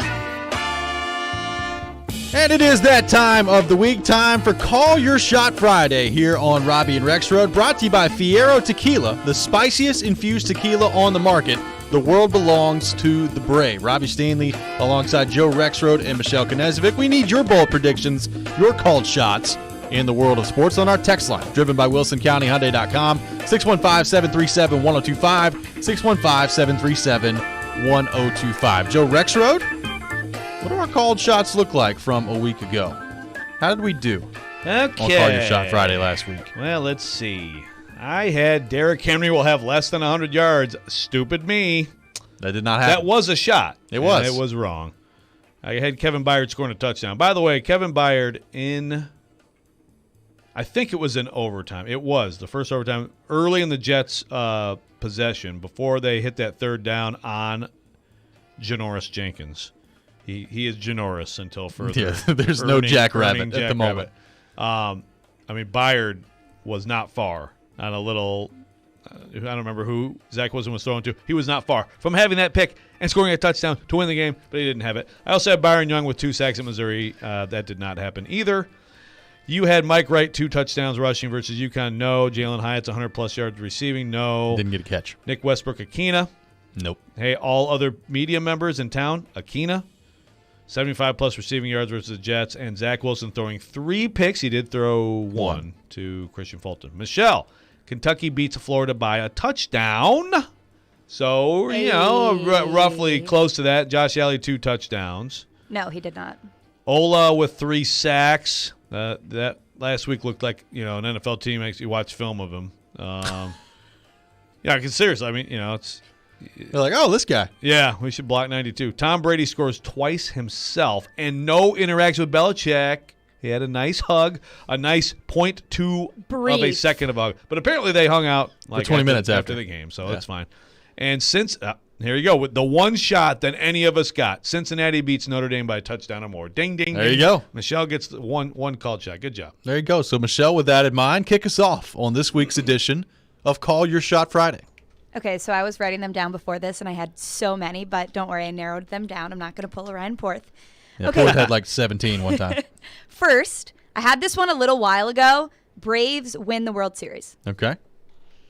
So doubling down. Doubling down. We're gonna run that one back, especially because it's time. It's now playoffs. Now it's playoffs. Okay, this one's a fun one. We've got Titans, Jaguars. Okay. Bud Dupree, 2 sacks, and also Josh Allen, 2 sacks. My Kentucky guys. Okay. Okay. I see where you're going with this. You see where I'm going with this? Okay. Ryan Johansson this weekend has a hat trick. Ooh. Okay. Hat trick for 92 in the preseason game. I like it. Okay, a preseason hat trick. All right. And Candace Parker, big win on Wednesday. Chicago Sky is going to the WNBA Finals. I'm going to say in the next 2 games, she has a triple-double in both games. She has them in both games. In both games. Okay, that's a Former shot. Lady Vol. Oh, yes. Go Vols. And that's all I had. There you go. Okay. I like it. Joe Rexrode, your called shots for the week are what? Okay. Let's start on the college front. Okay. Alante Taylor will have a pick 6. Okay. Alante Taylor pick 6. will have a pick 6 for the Vols against South Carolina. Okay. Here's another one. That's right. I didn't get this shot because I just said score. Okay. In this one, Vanderbilt will score in double figures. Oh, I like that's that. a shot. Will score in double figures against Florida. So 10 or more. I 10 like or it. more in this game. I almost said 2 touchdowns, but then I'm like, I think it's going to be 10. I think it's going to be exactly 10. Okay. But I think that is a shot. Is that not a shot? But if they end up with 60, you still get credit. That's double figures. That's true. Right. Anything above that, I'm good. And who knows? The possibilities are endless. They are. Ryan Tannehill. All right. Will have a rushing touchdown and will only be sacked twice. By a Josh rushing Allen. touchdown and only sacked twice. I like it. Which I think is a shot. It's a vast now, improvement. I know it's the Jags, And I know that in the 2 wins, he's been sacked 4 times. So I guess, I don't know, does that count as a shot? I think Yes. adding the rushing touchdown counts as a shot. It counts as a shot. When you got sacked 7 times a week ago, 2 counts as a shot. I know this is wild, Oh, okay? boy. But I'm going to do it again. And you know what? Titans fans should be happy because I was dead wrong. Derrick Henry will not get 100 yards. One of these weeks it's going to happen shocking. Like last year when he went 25 for 84 against these same hapless Jags. He will not get 100 yards. That's a shot. That's a shot. That is, yeah. That's a shot. It's a double shot. It's Yeah. back-to-back weeks. Maybe I'll just keep doing it until it happens. That's impressive. But it does happen sometimes. Like, Rarely. well, you know, how many Semi-rare. 100-yard games did he have last year out of 16? I don't know. A lot. I don't know. Like 8, right? Sure. So it's like half the time he doesn't get 100 yards. So It it's feels like half the time he gets 200 yards. well, that's right. So when he gets 150 and 180 and 200, then it's like he gets 100 every week, but he doesn't. So that will be he did average 126 a game last year. Right. Yeah. Sure. Right, because he has these monster games. I know. I actually think that the Jags will do a stunningly good job on him. Been coached up really well all week. Yeah. Well, they're playing for their Really coach. focused. Yeah. Really focused. They are playing for the grind. Yes, they are. They got their fingers all over this upset. Yes, they do. My called shots for the week. I guess I'll just start with mine that's in direct opposition to Rexrode. Derrick Henry goes for 200 plus against the Jags. You're more likely to get Not only yours. is he going to get 100, he is going to get 200 plus in this game against Jacksonville, including, I think he breaks off one for 65 or more. I think he's got a big one in this game. We've seen one big one against Seattle this year. I think he's got another big one in this game against Jacksonville.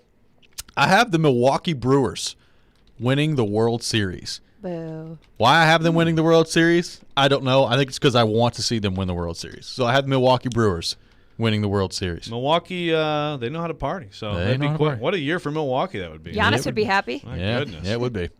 Aaron Rodgers will run for a touchdown for the second consecutive week. A blistering pace last week, outrunning T.J. Watt to the end zone on a 5-yard scramble. Aaron Rodgers runs for another one this week. And finally, and this is a big one, Urban Meyer coaches his final game for the Jags this Sunday against the Tennessee Titans. Whoa. The final game. I think they lose to the Titans. We'll get to a little bit more of that coming up later in Pigskin Pick'em. And I think between the losing and everything that's gone on this past week, he says, you know what? I've had enough. He's going to resign. Yep. The final game for Urban Meyer. That's a shot. It's a shot. I don't think it'll happen, but that's a good shot. If That's it a was good anybody shot. else, I wouldn't make the shot. But it's him. Yeah. So, Wow, that's a good one. Also, guys, Ron just called. Derrick Henry has had over 100 yards in the last 18 of 26 games. 18 of 26, according to Ron. There you go. That's pretty good. Joe's like, Let's go to our text line, driven by WilsonCountyHyundai.com, 615-737-1025. Donovan from Wisconsin texting in. The Brewers will win the World Series. So Donovan and I on the same page there. I kind of figured when he was from Wisconsin, might be rooting for the Brewers. Dan from Clifton Park texting in. Calling my shot for Monday, Ian Anderson of the Braves will throw 7 shutout innings on Columbus Day. So 7 shutout innings for Ian Anderson coming up. go Michelle? Braves. It's There my you go. stepdad. He coached him, so he's biased. There you go. Nice. Amy texting in, and I can't understand most of that, so we'll move to the next one. Okay. Got a texter that this is Andrew from Dover texting in. My call shot this week is Derrick Henry breaks loose this week and breaks the single game rushing record in his hometown. So Andrew from Dover says Derrick Henry going for 296 or more this week in his hometown. Let's go. So that is, we couldn't get more opposite than Rexrode. That's in a this one. shot. Yeah. He was repping his hometown What's- yesterday. What's more likely, less than 100 or 297? Probably less than 100. Yeah. But still, I like it. Considering 297 has literally never happened before. Probably less than 100. I suppose. Trey texting in. Derrick Henry breaks at least 160-yard run for a touchdown against the Jags. So the listener's very heavy on Derrick Henry today. He seems to Do that. Matt from Camden texting in, Derrick Henry will have over 100 yards on 16 carries or less, and the Vols will put up 60-plus points on USC Junior. So a nice shot from Matt from Camden on South Carolina. Says the Vols go for 60 in back-to-back weeks, and Derrick Henry will have over 100 yards on only 16 carries or less. Okay. I mean, could see it. that's a pretty big shot to say that Henry's only going to have 16 carries or less by itself. That is. Well, that suggests a blowout. Andrew texting in, Henry with under 125, the Titans lose, and Vrabel moves to 0-5 against rookie quarterbacks. Have you seen this stat? Apparently Vrabel 0-4 against the rookie QBs. That is a very interesting stat. Yeah. Very interesting stat. I don't know what it means a heck of a lot. Because one of those was Josh Allen, who, by the way, was not good in 2018. What a game that was. So the others are Zach Wilson, which just happened. Joe Burrow last year. Joe Burrow. And what's the other one? Whoever knows, let us know. By the way, it was 10-6 last year. So Derrick Henry exceeded 110 times and didn't get there 6. So pretty good. That's good. Andrew also texting in, does Vandy with 00 points count as double figures for you? Can you have the double? You can't have that as a jersey number, right? It has to just be 0, right? If you could have it as a jersey number, I'd say yes. I got a text that says Joe Rexrode and then 5 exclamation points. That was a low blow, saying the Jags have their fingers all over this one. LMAO. Wow, I got my finger on the pulse of this game, okay? You do. Mark from Hendersonville texting in, no turnovers for the Titans and no sacks. 2 turnovers for the Jags. So no sacks taken by the Titans or no sacks that they get. That would be an important point of clarification. That's a shot. I doubt that happens. That's a good shot. Paul texting in, Stillman will throw a Twitter tantrum over something relatively insignificant during the game on Sunday. Does that count as a called shot? That's not a shot. I mean, that's definitely going to happen. I mean, that's going to happen in the first quarter and then again and again. Got a text that says the Jags going to upset the Titans this weekend with our first win, and Urban Meyer's going to go dance with some more white girls out there. All right. Not a called shot. There you go. May not be a called shot either. Called shot, Urban gets booed, and there are lots of chants. What do we think the reaction is going to be from Jags fans? Is there going to be any reaction? I will tell you, I'm getting there earlier than I would have Sunday just to kind of see what it's like. I have no idea. I'm sure there's going to be Titans fans there who are going to have a hell of a fun time with this. By the way, but I can't believe we didn't know this right off the top, but as many people on the text line have pointed out, the other rookie quarterback, Gardner Minshew. How could we have forgotten that game? That's right. What a game that was. Magic. Yeah. That was Minshew magic, Jamil Douglas getting destroyed by Calais Campbell. Was that the Adoree last game we saw Adoree Jackson as punt returner? Adoree Jackson. He didn't. He had like 2 mistakes, and Vrabel kept him in the whole game. Punt returner.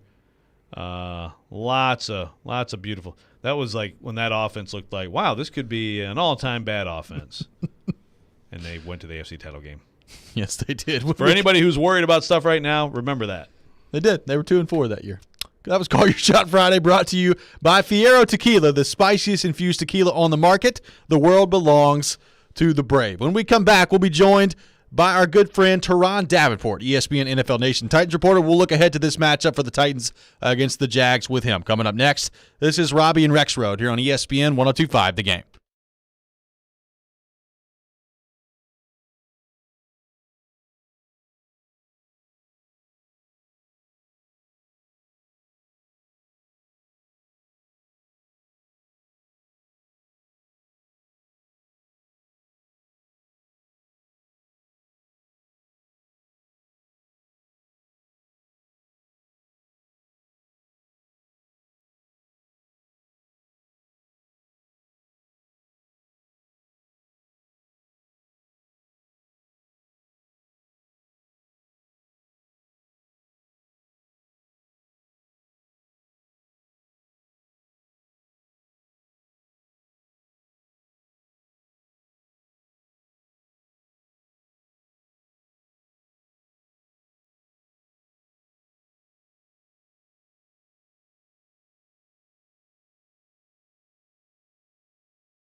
Welcome back in. Hour number 3 of Robby and Rexrode here on ESPN 102.5 The Game. Brought to you by Volunteer State Bank. Real people, real solutions right here. Remember FDIC, equal housing lender. Robby Stanley alongside Joe Rexrode and Michelle Knezovic here with you on this Friday morning. And it's that time of the week we go to our 102.5 The Game phone line, driven by WilsonCountyHyundai.com, and welcome in our good friend Teron Davenport, ESPN NFL Nation Titans reporter, host of Talking with TD, presented by FreedomTireGuys.com and Craneworks and RentalWorks. FreedomTireGuys.com, Nashville's premier mobile tire company, online at FreedomTireGuys.com. Craneworks and RentalWorks, your source for crane and equipment rental. Visit Craneworks.com. TD, what's going on, brother? How we doing? Hey, good morning. How are you guys? We are great. Appreciate you taking time to join us. How jealous are you of your colleagues on the Jacksonville Jaguars beat this week? Nothing to talk about down there, huh? Oh, yeah, there's nothing to talk about. I had D-Rock on the show this week, and, man, the whole Urban Meyer situation, that's just crazy. I can't understand how you could be a head coach and not travel back with your team. Yeah. I mean, in all levels that, I never played pro, but in the multiple levels I played on, I've never gone to an away game and had a coach not come back with me. That's nuts. It's nuts, and there's a lot about this story that's crazy. I guess from a purely football standpoint, do you think this has any impact on the game whatsoever coming on Sunday as to what we see on the field from the Jags' point of view? No, I don't think it has an impact. End of the day, these guys, they understand they have a job to do, and that's to go out there and win. But it just, during the week, having to talk about that foolishness, I think that's really where the issue is. But on the field, no, I don't think it's anything. What do you think of them, TD? I mean, we just saw the Jets beat the Titans, so anything and everything's possible here. But what is your early assessment of Jags football under Urban Meyer? I mean, Trevor Lawrence had probably his best game against the Bengals last time out. Is this team a threat to beat the Titans Sunday? Well, I mean, every week you play against somebody, they're a threat to beat you. You look at how they started out last week. I mean, they ran the football well. Trevor Lawrence made some plays, and they put 21 points on the board. So, yeah, definitely, they're a threat to win for sure. TD, as you look at the Bud Dupree situation, and obviously good news on that front, a full participant yesterday at practice, and we'll see what that means in terms of his availability on Sunday. What did you make of Bud Dupree and his comments yesterday about maybe trying to come back from injury a little too soon? Well, I like how honest he was, and that's something that you have to appreciate, because a lot of times you get just that fine art of saying a lot but not saying anything. And he was just like, he was up front. He said he felt like he pushed it too hard and came back too soon. And it was good just to kind of have him open up. And, I mean, this is something that I thought was going to be the situation as far as, like, him not being himself until right around this time. So it's a little bit longer than I had thought. But still, like I said, it's just good that he opened up and was willing to share, where he is at this point. So with Dupree, I mean, this is the most he's done in a week. So, I mean, it all looks good for him, to be out there Sunday, to be a factor. How much difference does that make, TD? Even, obviously, like Ola came in, and I feel like Ola's one of those guys. You see this a lot, where a guy kind of surprises you, and then teams actually notice him on film and actually look at him a little bit, right? And it becomes tougher for guys like that to make an impact. Landry has been all over the place. I mean, what's the realistic hope here in the next few weeks for Dupree having an impact on this pass rush? Yeah, I wouldn't really expect an impact this week. I just think really it just as he further distances himself away from that injury and that recovery begins to get a little bit better for him. I think that's really what it is. But to have him out there as an option is still good. And, I mean, I would imagine he's still capable of some good rushes from time to time. So, obviously, a guy his caliber is good to have.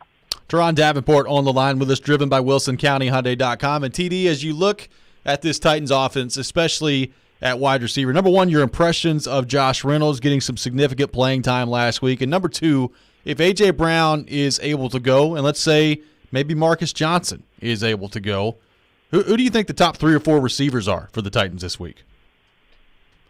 That's a good question. I think A.J. Brown, Chester Rogers, and I still think Westbrook and Kenny will be in there. Westbrook and Kenny or Batson. And Reynolds will just continue to be in the rotation. I think when you look at just how they treat injuries, I would imagine they'll bring Marcus Johnson back gradually, but I don't think that they would just throw him right into the fire. You know what I mean? And just have a full part of the rotation. Well, another guy who may, have a little bit of work possibly, or maybe it'll be like Marcus Johnson last week where he's on the practice field but not yet in the game. But it's trending toward Darrington Evans, being in there. So, first of all, if that's the case, TD, do you think they will trust him to just take McNichols' role and, trust him in pass protection situations, do whatever needs to be done in those third down situations? And beyond that, do you think he's good enough that he could actually be a little bit more than that and be a complement to Henry? Yeah, I think the thing with Evans that I've always said has been the explosiveness, and that's kind of the difference between he and McNichols, with him and McNichols. McNichols is just solid, though. He's a sturdy back. For the most part, he's going to do well for you in pass pro. I mean, we've seen how much he can help as far as, catching the ball out of the backfield. So there are some things he brings to the table, but you get that home run hitter when you get Evans on the field. So I think that's really the main difference. TD, there's been some discussion this week on the social medias about Jeffrey Simmons. I know you got tossed into the middle of that, too, the other day on the Twitter stream. Yeah. Would you like to insert your opinion on Jeffrey Simmons and whether or not he's lived up to where he was drafted, 19th overall? Yeah, I mean, I think he's lived up to where he was drafted. It's a case of just, I don't know. Sometimes people just pick stuff to just harp on. And, I mean, granted, a guy like Jeffrey Simmons, with his ability, you want to see more impact plays, right, that show up like in the box score and that, completely change the tide of the game. But I think if you look at him just from play to play, the way he takes on blocks, and maintains double teams so player X could come in and make the tackle, the way he, at times will just beat two guys and make a play behind the line of scrimmage. Those are things that, it show up in a box score as just a tackle. But if you watch it, it's like, wow, that was a serious play. So I think that's really the issue there. And, I mean, sometimes people, they get frustrated, right? And they want to see a guy have, 10 sacks as a defensive tackle. And, I mean, outside of Aaron Donald, you don't see that too often. And I think, what you're seeing from Simmons is very similar to, and it wasn't me that first said this. It was, I think it was, I don't remember who it was, but it was one of his teammates that said that Albert Haynesworth is a guy that Simmons reminds him of and how he impacts games. So, I mean, if a teammate says that, it has some warrant. So he still is able to impact games, but I mean, you're not getting those plays like the Aaron Donald type plays. But I think we forget that Aaron Donald, was kind of like a cheat code, and he should have been Defensive Player of the Year for 3 or 4 straight years. You know what I mean? But that's just the way it is. Not everybody's going to have that same type of impact. Right. Well,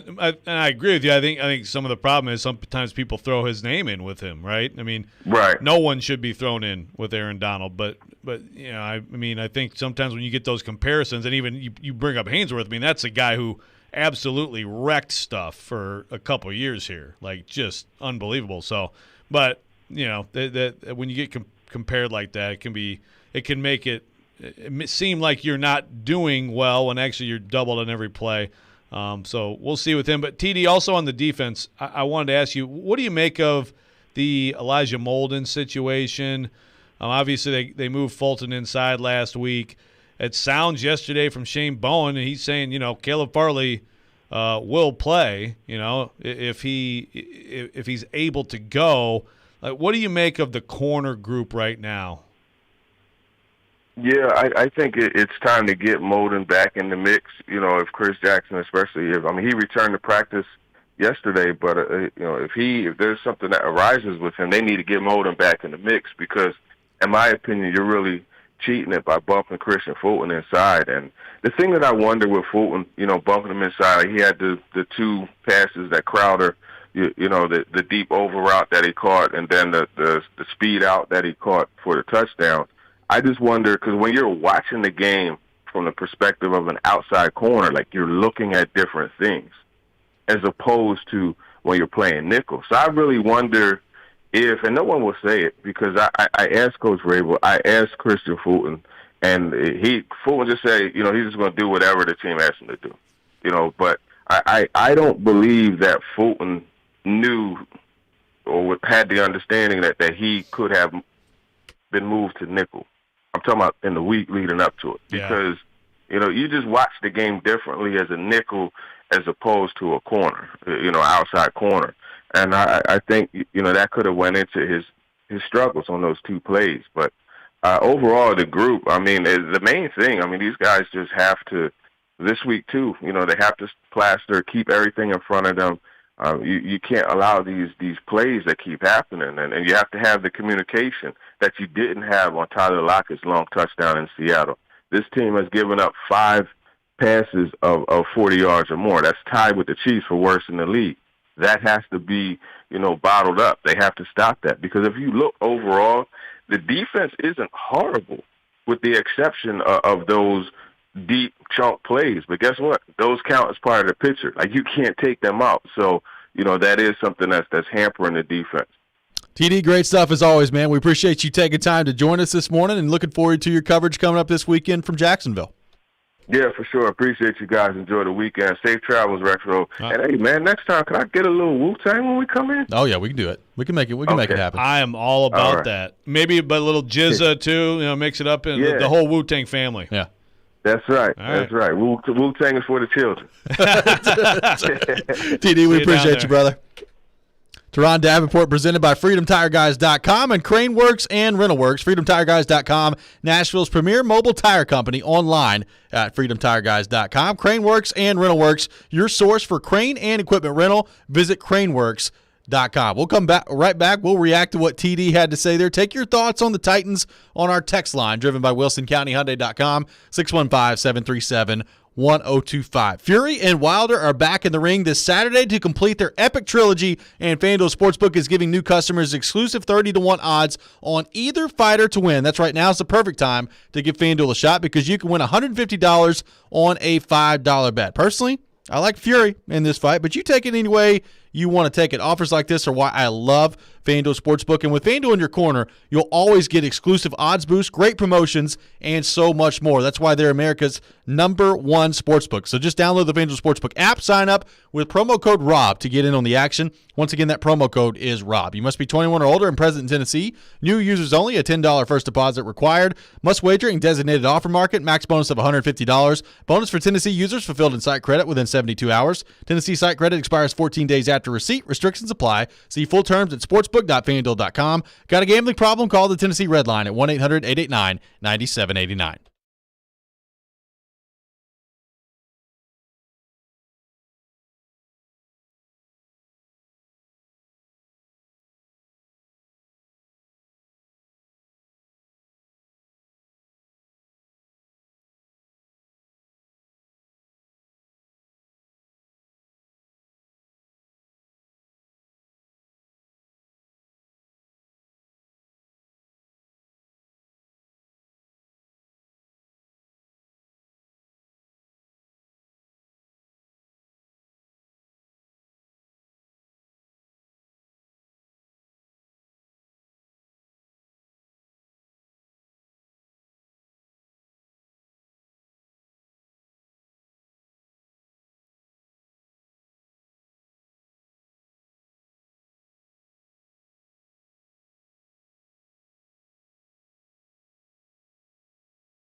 Do you want to win a pair of tickets to see Daughtry at the Ryman Auditorium on November the 3rd? Well, if you do, head on over to YouTube and subscribe to the 1025 The Game YouTube page, and you'll enter for your chance to see Daughtry. Once you subscribe, email us at promotions@cromwellmedia.com. Once again, that's promotions@cromwellmedia.com with your YouTube handle. One winner will be chosen on Monday, October the 11th. Welcome back in. Robby and Rexrode here on ESPN 1025 The Game, brought to you by Volunteer State Bank, conveniently serving Middle Tennessee with 13 locations. Member FDIC, equal housing lender. Thanks to Teron Davenport, ESPN NFL Nation Titans reporter, for joining us in the last segment. And it's going to be interesting. So, Joe, I asked TD this question. I'll ask you this question as well. Let's say A.J. Brown plays on Sunday, and let's say maybe Marcus Johnson is available as well. Who are your top 3 receivers on Sunday for the Titans against the Jags? I think he's probably right that Marcus Johnson, it might be asking a lot for him to come right in and do a ton. But also part of that question is Westbrook-Ikhine totally healthy? Yep. Because he's had the hamstring, and we know about hamstrings. So, We do. I mean, Brown. I mean, I think Rodgers is pretty entrenched. As a guy that they can count on. I think it might still be A.J. Brown and Rodgers and Westbrook-Ikhine. But I think, I think Marcus Johnson and Josh Reynolds both could bump NWI down as time goes on. Yep. I don't know what I don't know what to make of Josh Reynolds. I mean, I think it was overall mostly an encouraging day for him Sunday. Now he's got to build on it. I still think he's a guy who could be a weapon for this team. Well, he did not get sent in motion and then take off running directly down the field. So that was a positive step in the right direction after the Seattle game. There you go. Yes, that was He went back to the old NFL football non-CFL rules. Yeah, that is correct. We'll see what happens on the receiver front. By the way, Julio Jones not practicing again yesterday, so probably unlikely Julio is going to be out there on Sunday against the Jags. Yep. To Dave Vrabel, John Glennon will ask. Mike Vrabel will tell. A lot of Glennon love today on the show. He just talks so much. I'm talking so much, Glennon. But at least Glennon is like we can hear him now. For a while, for during camp, it was like, why is he's talking like a mouse? Does Glennon still have the notepad and the tape recorder from 1984 that he brings out to these press briefings, or does he have like a modern recorder now?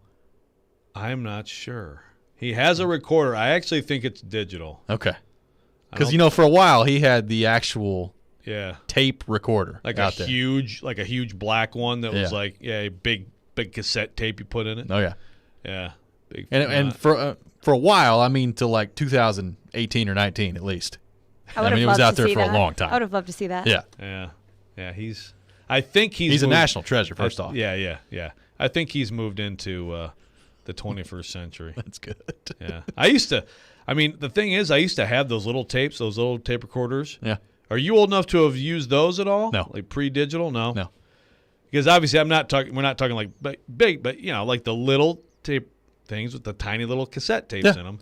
I mean, I had some stuff on some of those. Like Tom Izzo going off, just F-bomb. I mean, I had like getting after you. Amazing stuff. Yeah. Amazing stuff. Did on you some throw of them those. away? Yeah, see, I actually have like a box with some little cassette tapes, so there may be some gold on some of them, but I don't have anything to play them What do you on. play them on now? Yeah. You can get them like Converted. I was just gonna say converted. Yeah, it's like Katie and I make the kids watch our writing video that got converted for us. Sure, they love that. That used to be on VHS. Yes. Yeah, no, I asked for it. Like every other weekend. Yeah, we like, used to "Can go to we watch that Blockbuster again?" on Friday nights and rent movies, and your kids are Yes. like, you know what? Let's watch the wedding video, Mom and Dad. Can I watch Dad's dorky dancing again? Joe, probably an underrated discussion that we've not had much of, and Wes from Broadway Sports at Titans Draft Tape on Twitter points this out, and I think it's worth bringing up. This tweet says, quote, "The most surprising part of the Titans O-line is how bad right guard Nate Davis has been. Out of all NFL offensive linemen, he is tied for the most pressures allowed with 20 through 4 games in 2021. He only allowed 30 in all of 2020. He's also allowed 3 sacks this season after only allowing 1 in 2020. So it's been a rough start to the season for Nate Davis. And we talked about heading into the season. He, I think last year, established himself as one of the bright young guards in the league. It's not gone well for him so far. I wonder how much of this is maybe, he was dealing with some injuries and some stuff in training camp. He came back in. Is he completely right at this point? And I guess what's your confidence level that at some point Nate Davis figures it out and plays much better than he has through 4 games so far? Yeah, I think he will, based on how he played in the second half of his rookie season, how he played all last year. The evidence suggests that he'll be good, but I would agree he hasn't looked like himself. Like you said, there were injuries in camp, an injury or injuries, not specified. Then he's on the COVID list. Does that mean he had COVID or not? I don't know, but that can also affect you. That can linger. So if you have an injury plus that, then what kind of shape are you in with the combination of those things keeping you from doing stuff to get ready for the season? I think it's fair to look at this and think that, he's probably had some time here to try to get back to himself. They need that to happen pretty quickly.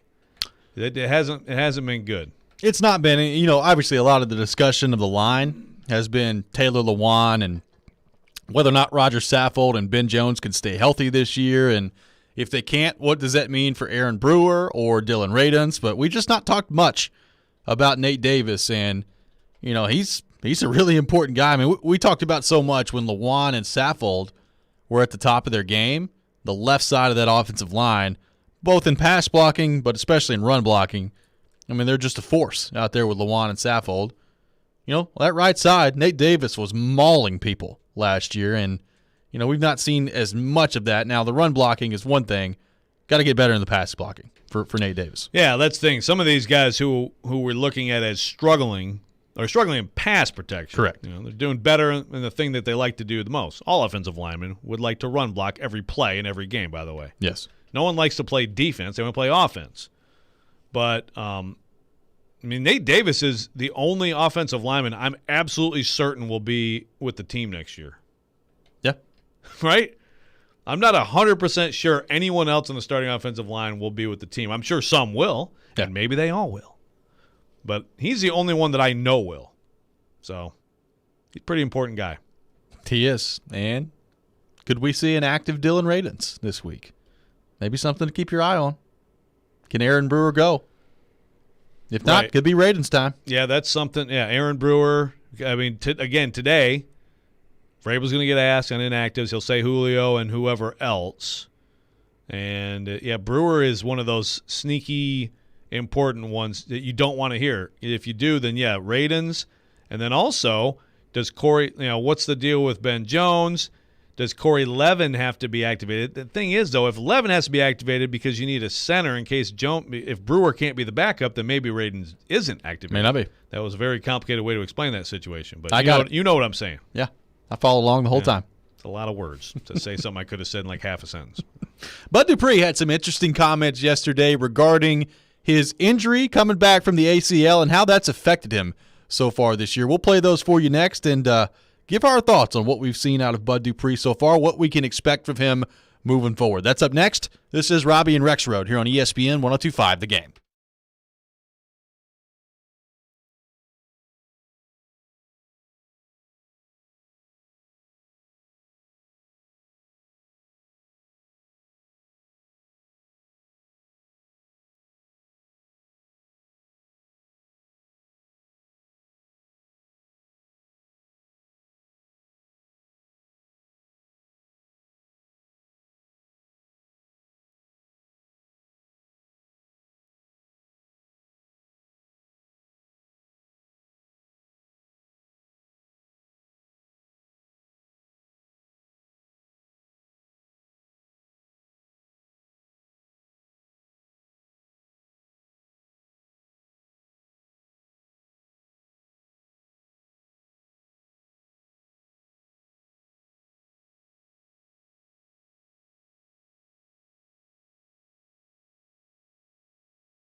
Welcome back in, Robby and Rexrode here on ESPN 102.5 The Game, streaming live on Twitch, Twitter, and YouTube today and every day. Our video streaming brought to you by the law offices of Amanda Gentry. Robby and Rexrode brought to you by Volunteer State Bank, now with 2 locations in Murfreesboro. Visit their brand new Murfreesboro location at 2019 Memorial Boulevard. Member FDIC, equal housing lender. Robby Stanley, Joe Rexrode, Michelle Knezovic here with you on this Friday morning in Nashville, Tennessee. Joe Rexrode jamming out on the way back in. Good stuff. Little Red Hots. I feel like every time Joe Rexrode actually likes the music coming back, he needs to say it, because every time he doesn't, he's just totally disgusted. Every time. Well, you know what's funny? I can tell when Joe likes it because I'll look up and he's just slowly bopping. Yeah. And then I switch the stream so people can see it. Great for the stream, yeah. Hey. And I could do some air guitar too. You could. But I only like to do that if Katie's watching, because she hates my air guitar so much. You're right. I'll try to be more positive when but if Michelle's trolling me with like multiple Blink-182s, I mean, I have to get a little bit irritated. I feel like at some point, probably maybe in the 9 o'clock hour, we do need to close out the week with some Creed. We're giving Creed a lot of love this week. Just maybe a little Arms Wide Open. Close it out. Beautiful. This is a preview. Oh, yeah. That was better than they sound. I don't think so. Shout out Scott Stapp. Yeah, whatever. Hopefully a loyal listener of this program. Bring it, Scott Stapp. I'll take you on a karaoke wherever you want to go. Oh, boy. There's a challenge. Still one of the great halftime shows of all time. I think it was the 0-1 Thanksgiving at the Dallas Cowboys game. Little Creed, give it to me. I can find that video again. We'll tweet it out. Yeah. Joe, Bud Dupree had some interesting comments yesterday at media availability for the Titans. Bud Dupree back on the field yesterday again. He was a limited participant on Wednesday, a full participant yesterday at practice for the Titans. So, obviously, that is good news that he's a full participant. This is the most active he has been during a practice week for the Titans thus far. And Bud Dupree with some pretty honest comments yesterday about his injury, the process of trying to come back, and what all that's been like so far 5 weeks into the season. Here's what Titans outside linebacker Bud Dupree had to say yesterday at practice. Yeah, you definitely gonna put pressure on yourself. So the pressure gonna bust a pipe of pressure gonna make a diamond, and I like to shine. So that's what we're gonna do. But I just gotta make sure I'm healthy enough to be able to make the plays that I need to make for the team. Play my best ability, and I'm working hard every day. I'm here earlier than they want me to be. I'm here all day trying to do things to get this leg ready, but I just know that it's not about how hard I work it, it's about just timing with it. So I can do as much as I want to do. It still ain't gonna help you get better when you're healing the muscle like that. Is that tough to deal with? That's very tough to deal with. Any other thing, you can just go out and say, I'm gonna go ahead and do this, and it'll be better tomorrow. This is just like, you don't even know. You just got to be ready for it. So I'm prepared for whatever happens, and I'm ready to go. So that was Bud Dupree yesterday at practice. Talked about how maybe he came back a little too early. Felt like he was good to go. And then obviously the last couple of weeks, Bud Dupree's not been available. And it's interesting. We had Bud Dupree on our show a couple of weeks ago, and he would not give a percentage on how his knee was feeling, and that was before the Colts game and everything that was going on with Bud Dupree. And he ends up not playing in the Colts game, not even active last week for the Titans. So it sounds like, hopefully, maybe that knee is getting a lot better, and maybe this issue can be left in the past for Bud Dupree as they move forward against the Jags this week. Yeah, and it's one of those situations where, the comments he made yesterday, one of my first reactions was like, man, you got to try to sometimes save these guys from themselves. Yep. You got to get in there and be like, hey, I know you want to go, but – and so from a timeline perspective, and he kind of laid it out, big guy, all these other guys who got hurt earlier aren't playing. Why would he be out there? That's one of those things, that's information that, you want to be talking about before you go out there. But it also kind of sounded to me like maybe he was giving maybe a rosier diagnosis of himself when the medical – I just don't like medical people on this team or any team. I trust them to be medical people. Just like, in society at large, we should trust medical people to, do medical things and know things about medicine. And, there's obviously pressure. He had internal pressure as he admitted, to try to get out here. He's got a huge contract, new place, wants to be there day one. But I don't think there's any – like, from the Titans coaching perspective, I think you would have signed up for just let's ease into the season versus the way it played out, right? Yeah. Like, if you told me that there was any doubt on Bud Dupree the first week or two of the season, sit him down. Make sure he's ready to go as the season goes on. Now, look, maybe this ends up not really being that big of a deal because he misses the 2 weeks. You know, the Titans win the game against the Colts. Obviously, they lost against the Jets. Now, does Bud Dupree make the difference in a win or loss against the Jets? I don't know. Maybe. Maybe not. I have no clue how that plays out. But if this is going to be it, and he's back now, and he can play Sunday, and his knee responds well, and he's healthy moving forward, it's really not the world's biggest deal. If this becomes a lingering issue, then I think it's fair to say, man, it would have been really nice for Bud Dupree just to take it easy coming back, and maybe you wouldn't be running into these problems, halfway through the season. Right, and it was a ton. That's the thing. I mean, if you're a coach, is a player available? Yes. Is a player available? No. That's it. He was available. He played a ton of snaps. He did. In the opener. You look back on it now, it's like, gosh, it was too much. But again, what should have happened is that he just didn't play yet. So I agree with you. If he's now back, and again, this is the most work he's done in a week leading into a game yet, which is a pretty positive sign, I would say. If he's totally back, then lesson learned. You hope you don't have to apply the lesson ever again in your life. He rushed it and paid for it a little bit. I mean, recovery is the big thing with the knee. Well, not just the knee, but that's the thing that you I think maybe underrate if you haven't gone through that. And I haven't gone through a serious injury like that. But it can be structurally sound. Everything looks good. You've done all the rehab, done all the PT and everything. But then when you really extend it the way that you have to in an NFL game, then what's it feel like the next few days? Clearly, it was more than he anticipated. It was, and now I guess if you're a Titans fan, let's say he can get back and be healthy. What sort of an impact player can he be? I mean, look, obviously he's still been dealing with the knee and recovering the first couple of weeks that he did get on the field. I still thought he had some moments where he looked pretty good. I mean, he had the big quarterback hit on Russell Wilson in the game in Seattle. He had moments in the Arizona game where he was there. He was in the backfield. And then Kyler Murray did not only what Kyler Murray has done to the Titans, but quite frankly what Kyler Murray has done all season long up until this point, and that is looked like the league MVP. So I think there's reason for encouragement on Bud Dupree. If he's able to come back and be healthy, you're hoping he can be what he's paid to be, and that is a high-impact player at that position, which right now, given the depth or lack thereof at outside linebacker, the Titans could desperately use Bud Dupree. Could be the impact player they've paid him to be. Joe from Maryland on the text line, driven by WilsonCountyHyundai.com, said, considering the injury, if Bud Dupree gets only 5 sacks this year, is it a disappointment? I actually texted him back. So I'll just read my text back. Okay. I said, does he play well otherwise? Is he a factor on an improved defense? Do the Titans have a good season? I mean, if those are all answered in the affirmative, then I don't think it's going to be some huge deal. It's still a lot of money for 5 sacks for a pass rusher. But is he a plus player on a better defense for a winning team? Then I think the sack number is just talked about less, as it should be. Now, I did say coming into the season that I would like to see him in double-digit sacks. Yeah. Now, we're 4 games in at this point, and he doesn't have one. He's not on pace for double digits. He's not on pace for double digits. Quite frankly, I doubt very seriously double digits is happening at this point. Maybe he pulls a Chandler Jones, gets 5 in one game, and then we have a different conversation. You get 3-1. I mean, did Ola have 2.5 in a game? Or I guess he was going to have 2.5. Yeah. So, yeah. You can make up that pace quickly, man.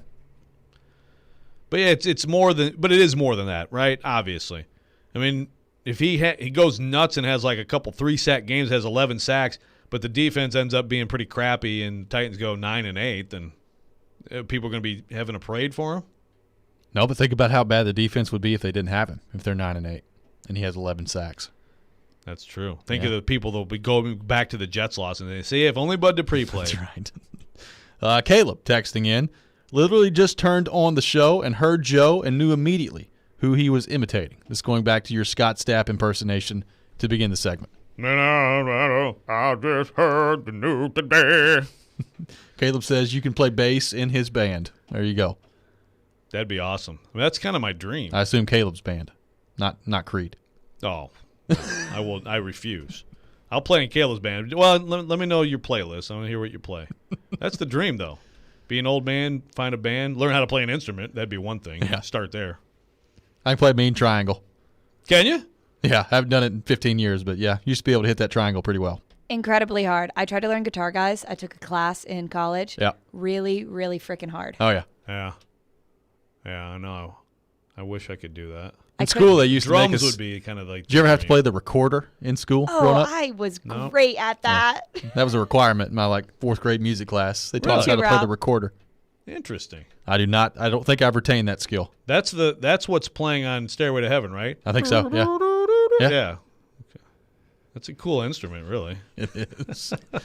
Maybe muscle memory will come back. I'll be able to play. The triangle and the recorder. Yeah. I mean, you could Really build multifaceted. a badass rock band just around those two. Really good. Really multifaceted musical approach that I take. When we come back, we'll continue the conversation on the Titans. How concerned are you about this Jags game? Let us know on our phone and text lines driven by WilsonCountyHyundai.com, 615-737-1025. This is Robby and Rexrode here on ESPN 1025 The Game.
Don't miss Nashville's best NFL pregame show live from Corner Pub in Bellevue this Sunday. The NFL pregame show features Jared Stillman, Mark Howard, and former Titans wide receiver Chris Sanders. Join them from 9:30 to 11:30 a.m. live at Corner Pub in Bellevue at 8058 Tennessee Highway 100 prior to the Titans taking on the Jacksonville Jaguars. The NFL pregame show brought to you by TriStar Moving, Parman Tractor and Equipment, FreedomTireGuys.com, FanDuel, E2 Roofing, Hillside Medical, Social Furniture, and Screwball Peanut Butter Whiskey. Welcome back in, Robby and Rexrode here on ESPN 102.5 The Game, streaming live on Twitch, Twitter, and YouTube. Our video streaming brought to you by the law offices of Amanda Gentry. Robby and Rexrode brought to you by Volunteer State Bank, conveniently serving Middle Tennessee with 13 locations. Member FDIC, equal housing lender.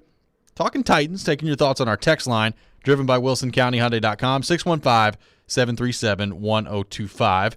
Got a texture that says, I read in a John Glennon tweet, more love for John Glennon today on the show, that Amani Hooker is back on the practice field. Any idea when he would return?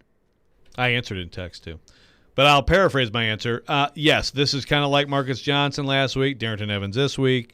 Saturday, we could get word that Amani Hooker is activated. I would guess he just seems like the type of guy that comes back for the Buffalo game. Buffalo, right? Yes, the Buffalo game. Monday Night Football. That is next week, right? That is next week. I keep saying that, so good. Yes. But it's possible. And it's obviously a good sign. I mean, good sign there, good sign with Dupree, A.J. Brown, Darrington Evans. The Titans may be the NFL best with 23 guys in the injury report, which is absolutely amazing in October. And I would love to think there's a website that would give us the all-time records in October. Yep. But there's actually more good news than bad with some key guys. There is, and we'll see if A.J. Brown can go on Sunday against the Jags. He was a full participant yesterday, which I guess I'm a little surprised by, that we're 2 weeks out and he's already a full participant of practice. So probably good that his availability is looking good coming up on Sunday for the Titans. Bud Dupree looking good to play on Sunday as well. We'll see on all of those fronts. Rexrode, my question for you. We've talked a lot about the Jags this week, and not really much of it has had to do with the Jags on the field. A lot of it has to do with their head coach. How worried, if you're a Titans fan, should you be about this Jacksonville team, especially given what we saw last Sunday against the Jets? Well, I think you should be more worried about your team. Yeah. Because your team didn't play very well last week. I don't know how the heck. I mean, I think I agree with TD. Honestly, I think it's Urban Meyer under fire, and it's a bleep storm. Okay, we know this. But again, it's like the Jags. I think it's a good sign if you're a Jags fan that the Jags gathered together and actually broke a huddle with grind and then laughed about it. Because seriously, what can you do? You're gonna. I mean, the worst part of this is Urban and his family, and it's again that we all see that he's just despicable. Okay. Yes. But I don't think that's going to be some huge issue for the players, other than did the distraction of all this cut into work they could have done in preparation? I don't know. They practiced. They watched film. So they suck without all this. Well, so they can't do. Help. They do, but the last time I watched them play, I thought they looked okay. I thought they ran the ball.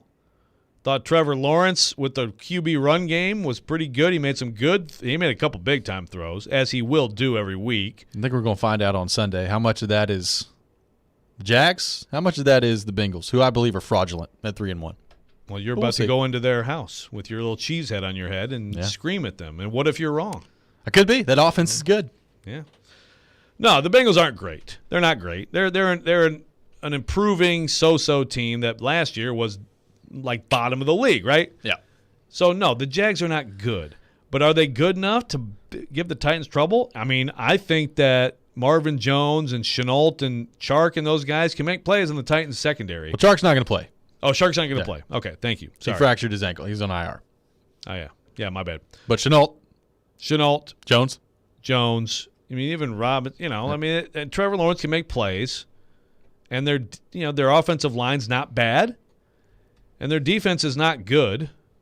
So you should be able to go up and down the field on them. Yeah. Should be. And then they're going to hold Derrick Henry to under 100 yards. Like the more likely, well, I know. But honestly, that's also, in my mind, sort of part of a game where the Titans hit them downfield and A.J. Brown's back and some things open up. Because I think every week that's what teams are like, we got to do everything we can possibly do to not let him kill us. And I just think this is one of those weeks where the Titans are going to actually capitalize on that. The most likely scenario is that Titans win comfortably Sunday. But should they be worried? Yeah. Well, this is a great example of a game where, you're coming off a week where you just got sacked 7 times. A.J. Brown, a full participant in practice yesterday. Like, everybody talks about what a threat he could be down the field, and he can be. But I guess I'm more interested, what does the quick passing game look like for the Titans? Because you mentioned Todd Downing. I mean, I don't think if you're Todd Downing against any team so far, that from what we've seen with this offensive line and pass blocking, I don't think you can approach a game thinking, you know what, we're going to have plenty of time in this game. We're just going to be able, and Tannehill's going to be able to just pat his hands together and go through 5 reads and then figure out where to go with the ball. Like, I think you've got to have a plan if you're Todd Downing to get the ball out quickly and to develop a quick passing game. And, if A.J. Brown is healthy enough to do it, that could be a big weapon for this Titans offense and maybe something you can utilize in this game. Yeah, a quick passing game at times or leave a little bit more protection in. Yep. I mean, there's different things you can do. Move the pile, whatever. There's different things you can do. How much of last week? Certainly it was bad performance by the Titans up front. There's no doubt. It was bad performance combined with a receiving core that, is like bottom of the receiving room guys at just about any team in this league. So that's a bad combination. But, how much different is it going from the Jets to the Jags up front? I think it's pretty different. Significant. So you should be able to do more things that you're comfortable doing in this game. But then again, you still have to account for the possibility that, your tackles didn't play well last week in pass pro. Yep. Which some of that is like, well, that has to change. Either that changes or like there's no scheming you can do at some point. But I agree with you that you got to try some different stuff. Dennis on the text line, driven by WilsonCountyHyundai.com. Can't wait to watch AJ and Bud play 3 snaps each and then stand on the sidelines without helmets the rest of the games. Yeah. That sounds like sarcasm. Also could be possible. We've seen it. Well, that's the thing with AJ. It's just, with the hamstring thing. I know. It's almost like don't even send him on any deep routes at all, because that's where you worry about it. Yep. Judging by the replay, that kind of looked like where he hurt it in the Colts game. It's 100%. He's running down the field and where he hurt it. All of a sudden he's not back in the game anymore. Yeah, he pulled up on that play. David texting in, quick passing game. Mason Kinsey seems like the perfect solution to that. There he is, Joe. Call him up. All right, is there a sarcasm hashtag or There's not. No, okay. It could be sarcasm, but there's no hashtag. Did anybody see Cam Batson score the tying touchdown last week? He's ahead of Mason Kinsey. Raleigh from Antioch texting in. I have a serious question with the strategy of having Derrick Henry on the bench at any time in the red zone. It makes no sense. It's coming from Raleigh from Antioch. Yeah. So I don't disagree. I mean, I suppose like 3rd and 13. 3rd and goal from 13. From the 17 or something, or whatever. Yeah. Okay. That might be a little different. But for the most part, I agree. Again, this goes to, hey, you got to give him less work. Hey, you can't take him off the field. Yeah. But for the most part, I agree. And I feel like 22, he's going to draw eyes to him no matter what your play is.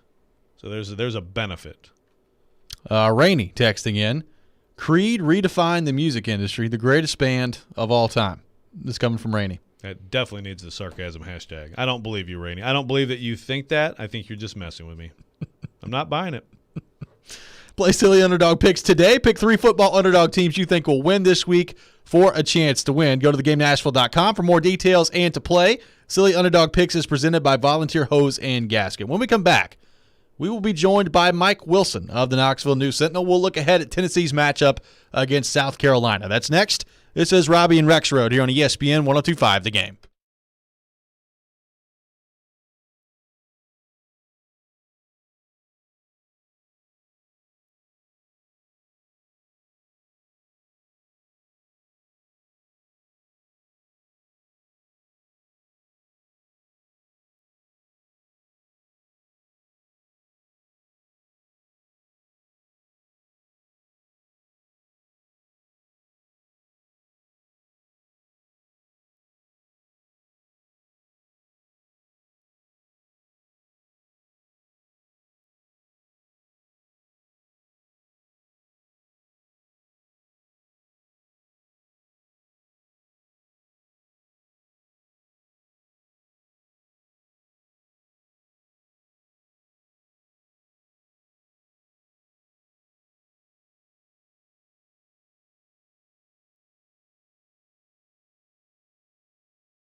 Welcome back in. Final hour of Robby and Rexrode here on ESPN 102.5 The Game. Brought to you by Volunteer State Bank. Real people, real solutions right here. Member FDIC, equal housing lender. Robby Stanley alongside Joe Rexrode and Michelle Knezovic here with you on this Friday morning. Looking ahead to the Vols' big matchup against South Carolina.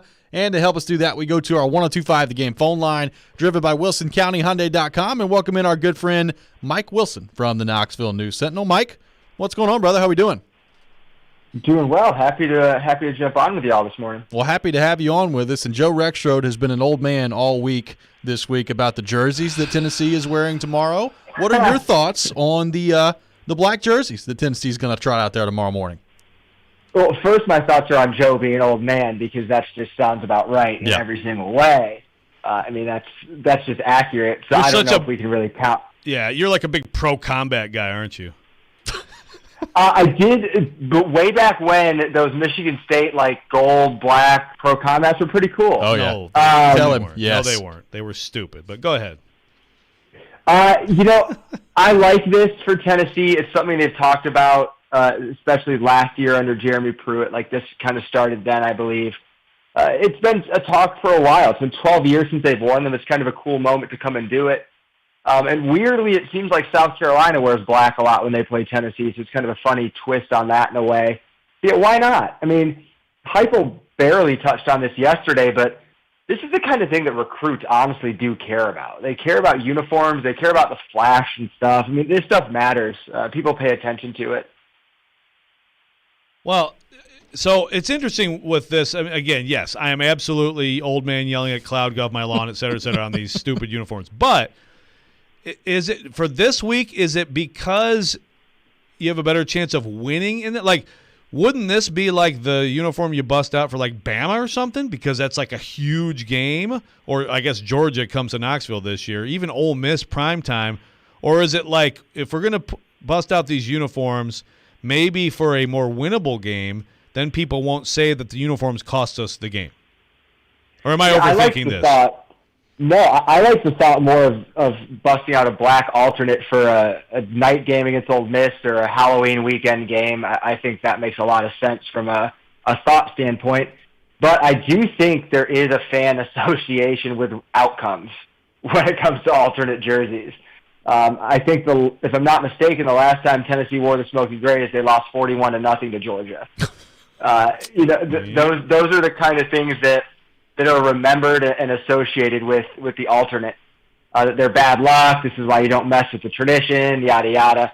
So I do think you select a game that you feel like you're going to win. So there's a positive association with the alternate uniform. Actually, if they play Georgia, it's just be in disguise and hope Georgia doesn't see them on the field. It might be the way to go with that one. But, okay, on from the uniforms to the team, Mike. How impressed were you last week? How surprised were you? Where do you think this team is right now? Yeah, it's funny. I was the most bullish person among our about 10 people at the News Sentinel who pick the games every week, and I had Tennessee winning by 13. Most people had them losing. So it was shocking. To see a team come out and score 45 first-half points like that.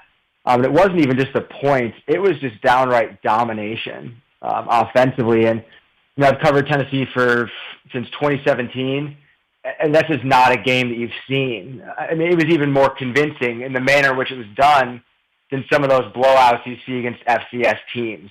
Just the way that they played, the way they executed, the way they went through it. And I think it's largely a huge credit to Hendon Hooker. I mean, he's inserted a life into this offense that was missing with a lot of failed execution earlier in the season. Mike, what have been your impressions of this defense so far? Because, I had very low expectations coming into this year. And, look, they gave up 41 to Pittsburgh, 38 to Florida. They're going to give up some points as they continue to go throughout the schedule here. But I thought just an outstanding game played against Missouri defensively, and I think another big opportunity tomorrow as well to continue to build on that against the South Carolina offense that has not been very good thus far. Yeah, 100%.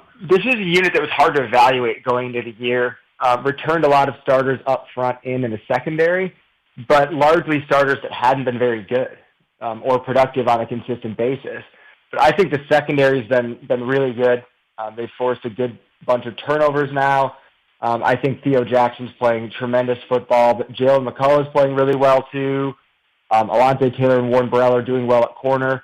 But to me, it's up front. They've generated more pressure than I would have expected them to, because last year, the defensive line couldn't pressure anyone. It was an abysmal unit. But they're doing a lot better with that. I still think they're better against the run than against the pass in terms of up front. But they are playing a lot better. And it's hard to know if you're going to get that with a lot of returners that haven't played well, but these guys are playing a lot better than they did last year. I want to go back to quarterback for a minute, Mike. Obviously, Hooker has to be the guy. He's earned it. He's looked really good out there. What do you think the future is? Because you, as coaches, Josh Heupel and Alex Golesh, they have to think about managing the room too, right? With every decision. Ultimately, you have to win. If you scratch out a win every week, you can do it. But how do you think it plays out in the room moving forward if Hooker solidifies himself and keeps playing like this?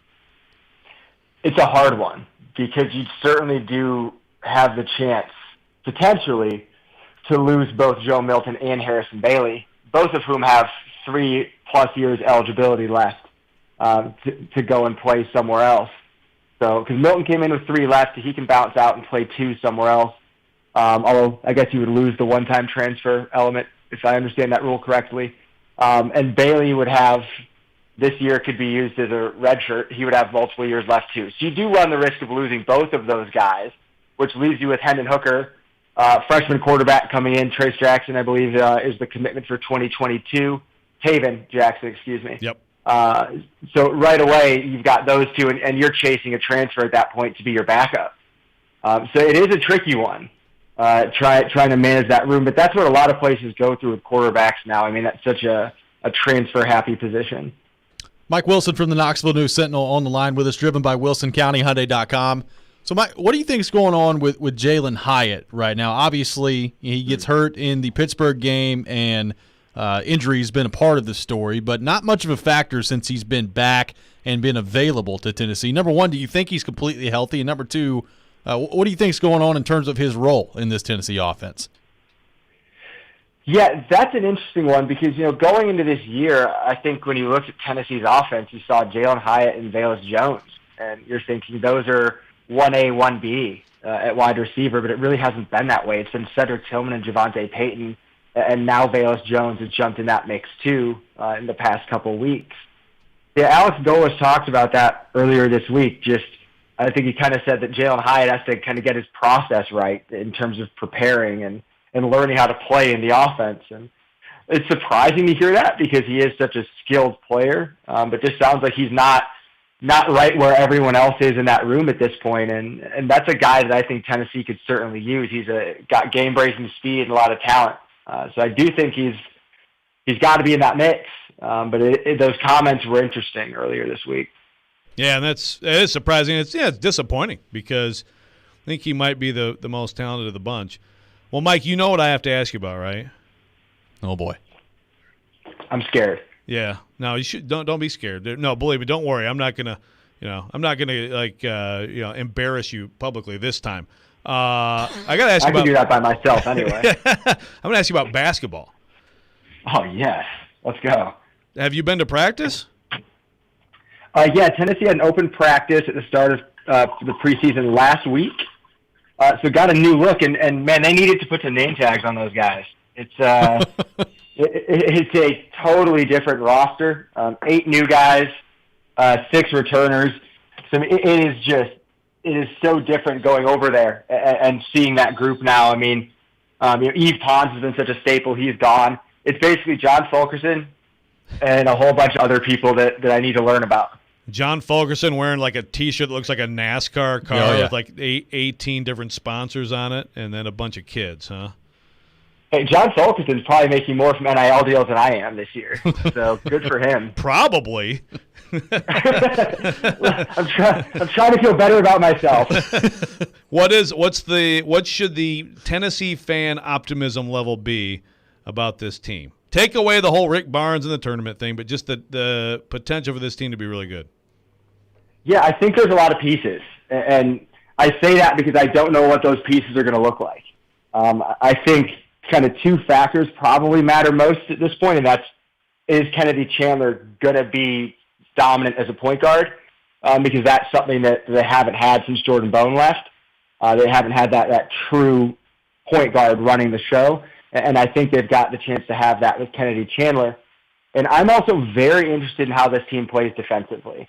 Yves Pons is gone, and that was the guy who defined their defense.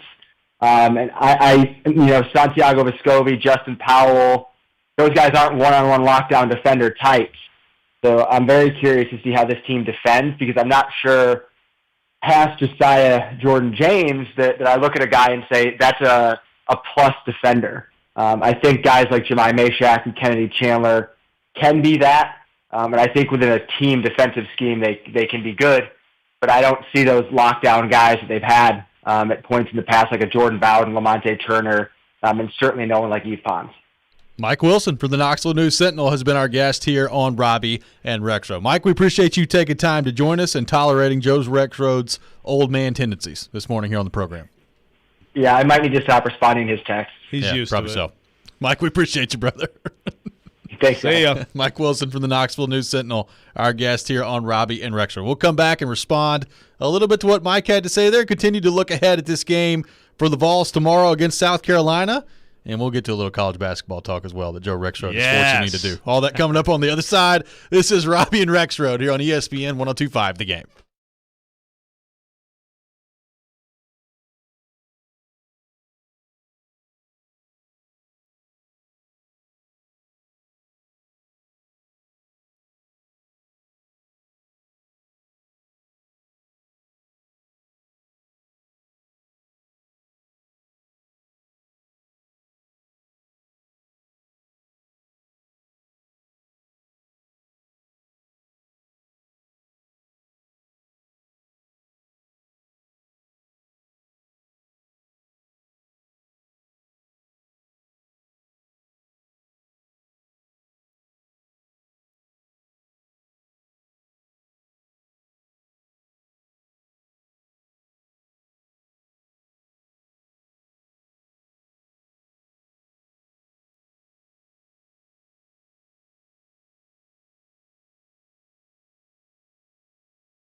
Oh, what a beautiful song. Bringing us back in from break from Creed. Joe Rexrode jamming out here, coming back in.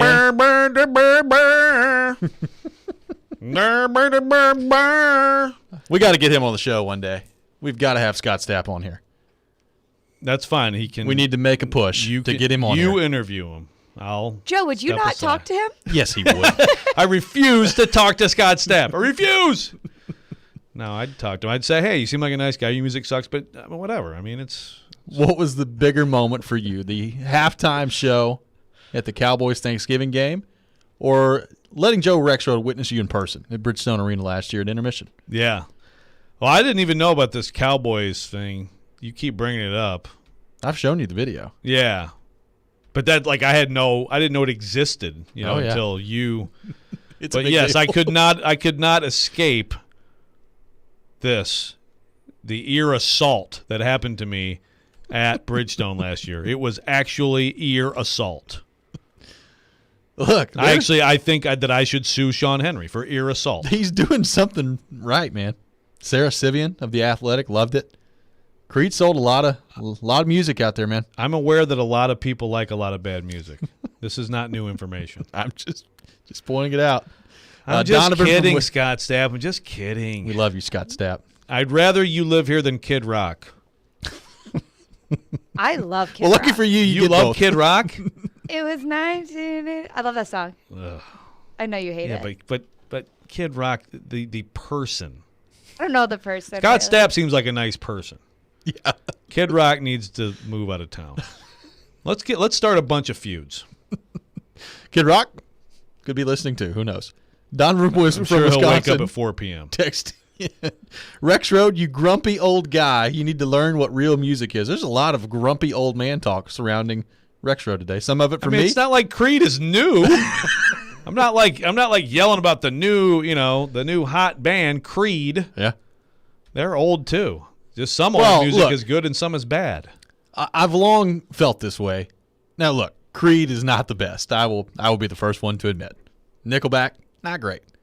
But I do think, and we may have talked about this before, I do think there has become this like fad out there where it's cool to hate Nickelback and cool to hate Creed. So maybe people who don't hate Creed and Nickelback as much as they let on act like they hate Creed and Nickelback just to try to be cool, try to fit in. I think you're probably right.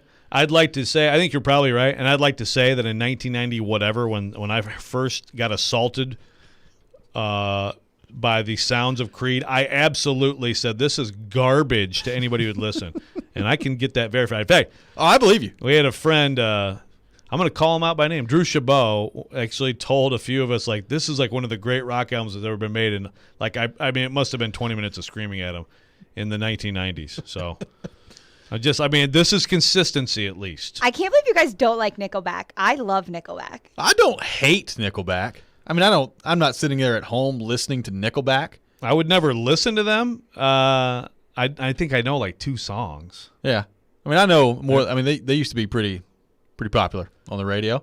So I know a lot of their songs. And like I get them mixed up with some of these other bad bands too. I bring up this conversation and like literally as I'm talking, Henry texting in, Creed is the only band that could make me appreciate Nickelback while I was talking about it. Cool there you Nickelback go. And Creed. There you go. So, I mean, I guess there's legitimate hatred from people of Creed and Nickelback, but I do think some people say, you know what? I don't like Creed. And deep down, you kind of do. I guess. But I think it's even more just with Nickelback. I feel like I just see a lot. I think that it's just an easy name to make fun of, I guess. Yeah.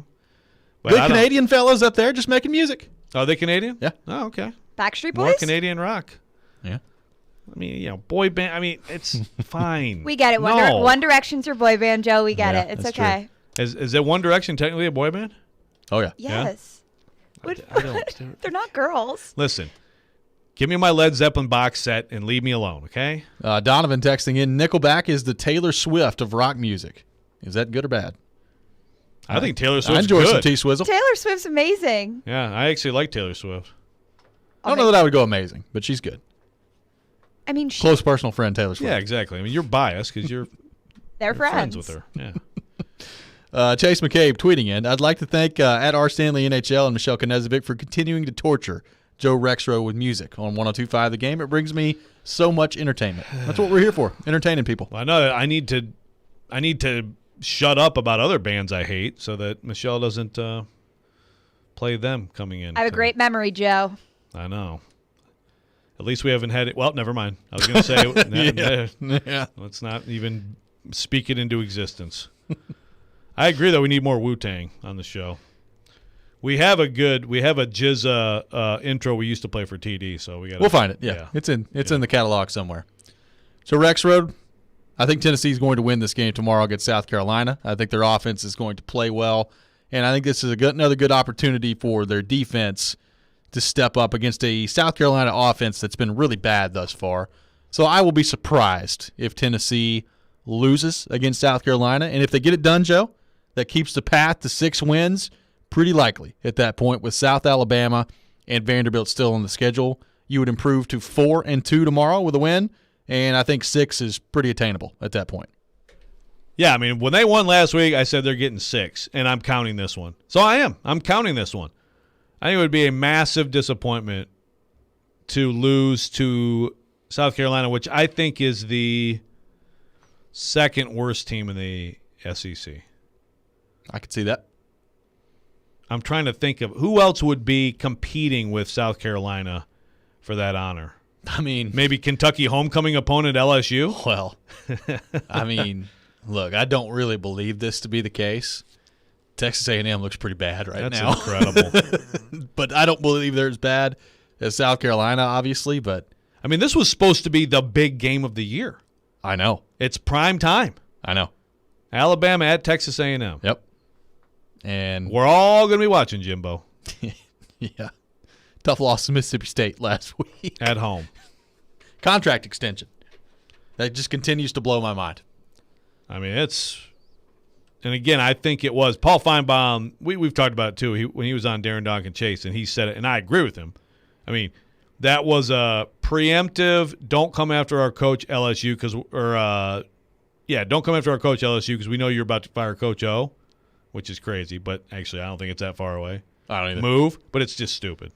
It's very stupid, and it looks, quite frankly, pretty dumber by each passing game. So we'll see what happens on that front. Joe Rexrode, the sense of excitement for this college basketball season for Tennessee Volunteers men's basketball. What's your sense of this fan base, of how excited they are about this team? That's why you started talking about Creed at the beginning of the 7 because you didn't want to talk much about basketball, burning right? some time. You decided to let's get Rexrode whining Fired about up. Creed, and then we wanted to talk much basketball. You I don't caught know. on.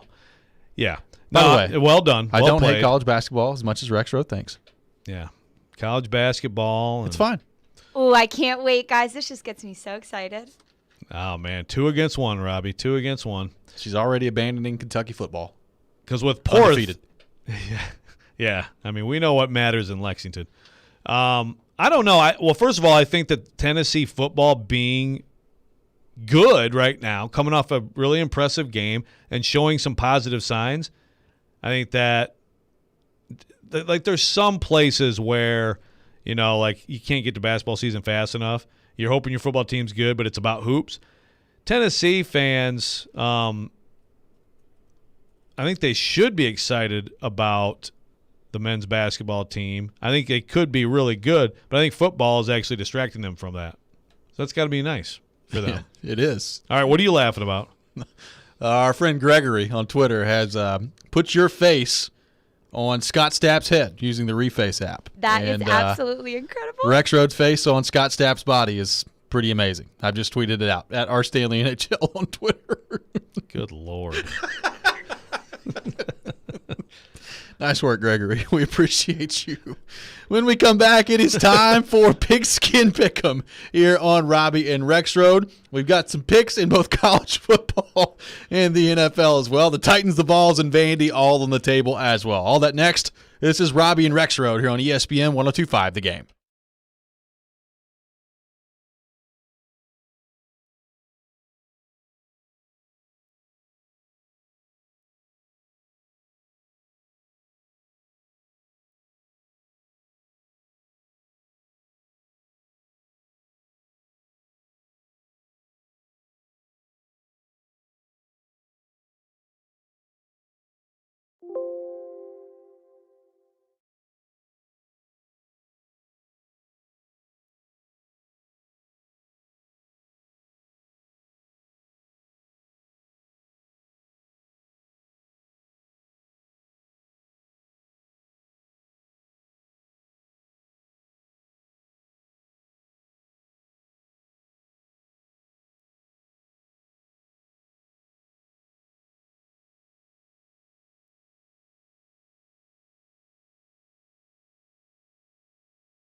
And it is that time of the week, time for Pigskin Pick'em here on Robby and Rexrode. We pick games both in the NFL and in college football. The Vols, Vandy, and the Titans on the table as always. Joe Rexrode, a quick standings update in the competition here on Pigskin Pick'em.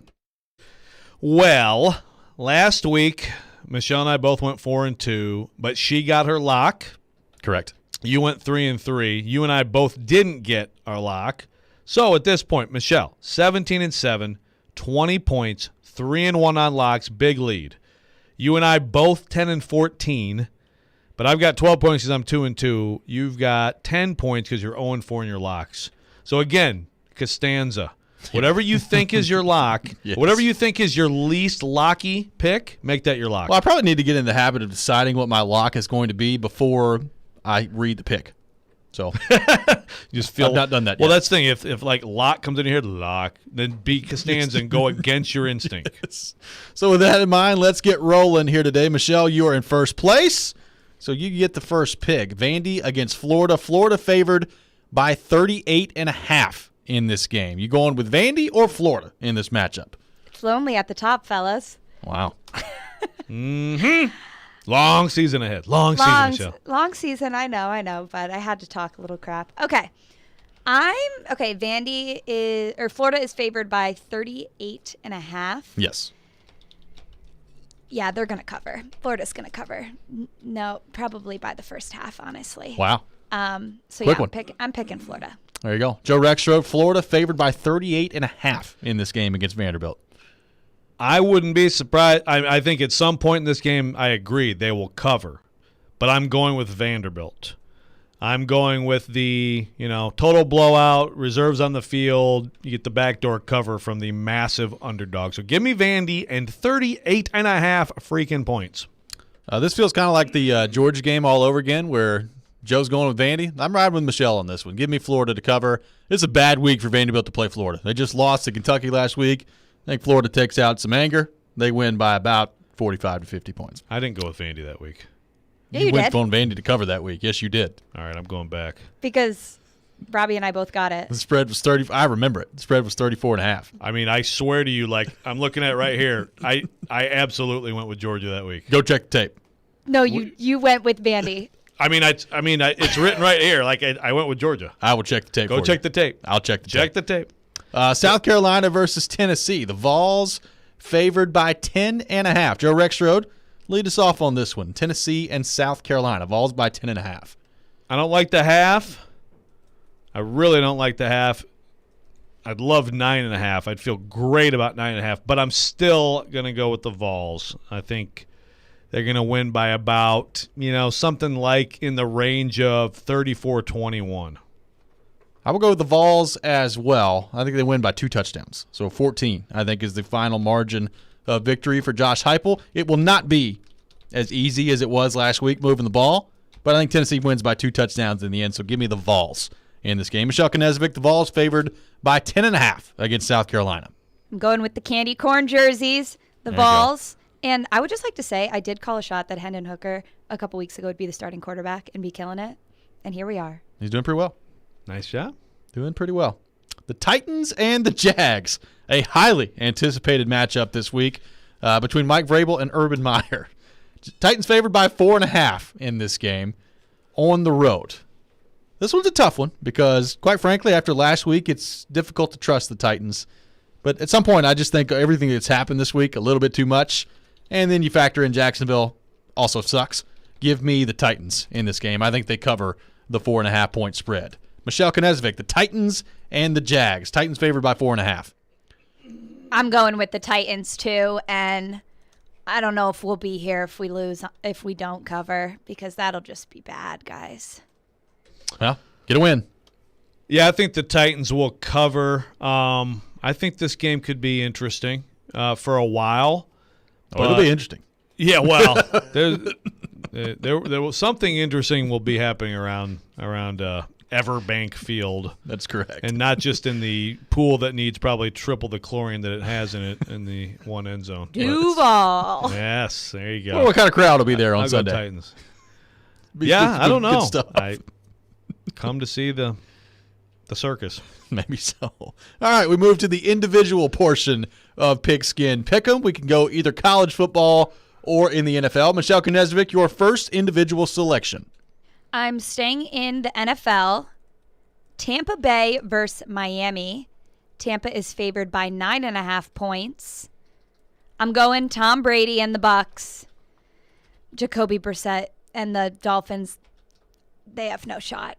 So Tampa covering the 9.5 point spread, a big spread in the NFL, but Tampa covering the spread against the Dolphins. Joe Rexrode, your first individual selection.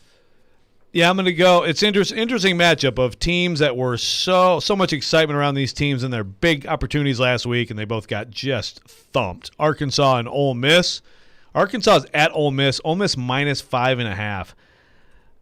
Great story. Sam Pittman, great job at Arkansas, and certainly Ole Miss was exposed last week. But I think at home, I like Ole Miss to win that game by a touchdown or more. So give me Ole Miss and give the 5.5. So going Ole Miss against Arkansas minus 5.5. I'll start in the NFL with mine. It's a little bit self-serving since I'll be at the game. So let's put a little bit more stakes on it. The Packers favored by 3 against the Bengals in this game. They just lost Jair Alexander. That is a massive loss for this Packers defense. So my advice is probably to take the over in the game between the Packers and the Bengals. Packers minus 3. I'll go with the Pack. Give me Aaron Rodgers and company to light up what I believe is a fraudulent Cincinnati defense. Aaron Rodgers will do whatever he wants. The Packers cover against the Bengals and make it my lock. I'm locking it down on the Green Bay Packers, and we'll see what happens on Sunday. I'll have a live report. You're putting a lot on your happiness in that stadium. I Sunday. really am. Yeah. This could be a miserable drive back. Just load up on the skyline, and all will be well no matter what happens. That's right. Joe Rexrode, your second individual selection is whom? So I got the Eagles at the Panthers. Panthers got exposed a bit too. A lot of teams getting exposed. Yep. Got to bounce back and play the next week. Cowboys are awfully good. Panthers at home minus 3. I just don't think the Eagles are good, and I think the Panthers are a middling, solid team. I think they're going to thump the Eagles in a response game for them at home. So give me the Panthers minus 3 and make it my lock. Ooh, locking it down on the Carolina Panthers. Michelle Knezovic, your second individual selection. Okay, I have like 4 college games, and I'm just going to pick one right now, okay? All right. Michigan State is a 4.5 point favorite over Rutgers. Rutgers absolutely stinks. So I'm going with Michigan State. I think Ohio State beat them by 60 the other day. It was not good from Rutgers the other day. I said this last week, and it didn't. I was like, you were right because you picked them against Ohio State, right? I picked them, and you were like, I hope Rutgers doesn't do good because Jared will say something. I was like, Rutgers is so bad, and yeah, they beat them. But again, the bad. week before they lost 20-13 at Michigan, and Yep. they should have won the game. So I don't know. That's an interesting one. So it's 4.5. Rutgers getting 4.5. Is that right? That is correct. Okay. So Michelle going with Michigan State. Sparty in the game over Rutgers. Give me Alabama minus 17.5 against Texas A&M. This game supposedly had a lot of hype heading into it. Texas A&M's been awful, and I think Alabama's figured some things out on the defensive side of the ball. Give me Alabama to roll in this game. I think they're going to win by about 27 in this game. Alabama against Texas A&M. What a night for Jimbo that'll be if that's how it turns out. That's right. I will lead us off with the final selection as well. Give me the Dallas Cowboys minus 7 against the New York Giants. New York Giants coming off a big win against the New Orleans Saints. That Cowboys offense has looked borderline unstoppable so far, and I just don't think that that New York is going to follow it up with 2 weeks in a row. So give me the Cowboys minus 7 against the New York Giants. Joe Rexrode, your final individual selection. It's another one of those where I'd love another half point here, but I think the Colts at Baltimore, I think they're going to potentially flat out win this game. I certainly think it's like a field goal game at worst. So right now it's Ravens minus 7. Give me the Colts and the points. The Colts and the points for Joe Rexrode against the Ravens. Michelle Knezovic, your final individual selection. Well, it wouldn't be right. I will be in Lexington this weekend, and I strayed away from them last week. Kentucky, LSU. Kentucky's favored by 3.5 points.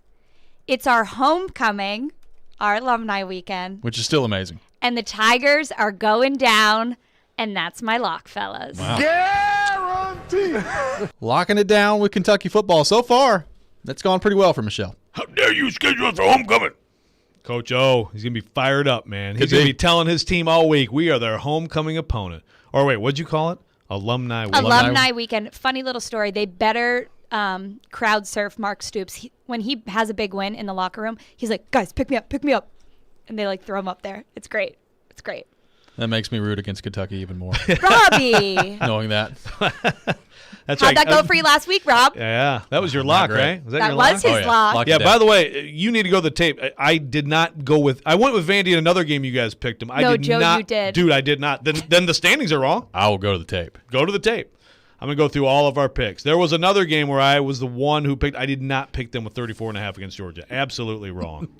Absolutely inaccurate. That is today's edition of Pigskin Pick'em.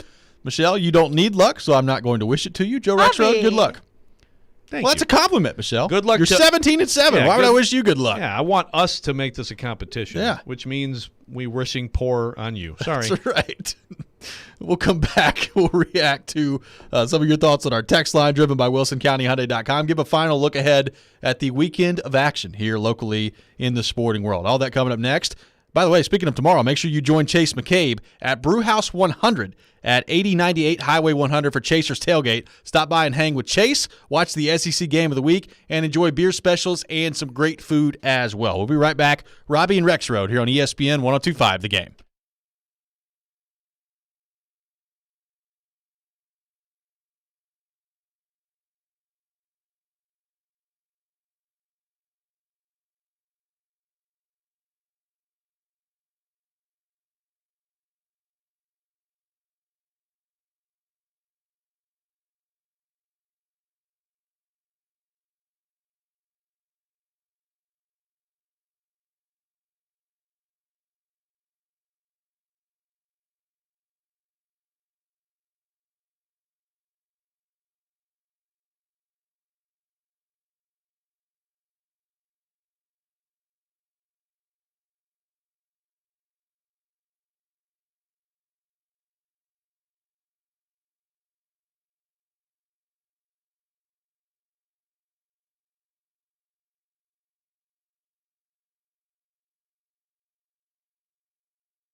Go to GameNashville.com/deals to check out Nashville's best deals. Current deals include half off on gift cards for Retro Snow, Fat Cat Slims, Central Barbecue, Joyland in East Nashville, and Bad Axe Throwing Nashville. Get your deals now at thegamenashville.com/deals. Welcome back in, Robby and Rexrode here on ESPN 102.5 The Game, streaming live on Twitch, Twitter, and YouTube. Our video streaming brought to you by the law offices of Amanda Gentry. Robby and Rexrode brought to you by Volunteer State Bank. Real people, real solutions right here. Remember, FDIC, equal housing lender. Now that's a good rock band right there. It's pretty good stuff. How do you make everybody happy, right? Yeah. I mean, how are you not happy if you hear that song? And John Oates, also lives in Nashville, by the way, could take Scott Stapp or Kid Rock. Okay, there you go. So. And they appeal to Daryl Hall. All generations. What's that? They appeal to all generations. They My do. 16-year-old sister was like, hey, I love this old school song. And I'm like, oh, let me see. And it was a Hall & Oates song. I'm like, I got to tell Rexrode. Caroline Elizabeth Rexrode's first concert will always be Hall & Oates. Hall & Oates with me. There you go. At Bridgestone. And Tears for Fears. Chad from Chattanooga texting in on our text line driven by WilsonCountyHyundai.com. Why does Rexrode's face on Scott Stapp's head remind me of Nicolas Cage in Con Air? Some good stuff.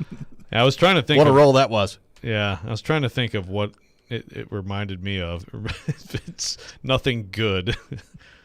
But Gregory, nice work, man. I believe work. an apology. The Face app is pretty good. An apology is in order to Joe Rexrode. Yes, that's right. Darn it. So we were getting all over him last segment about picking Vanderbilt plus the spread against Georgia. I knew I wasn't that bad. We were wrong.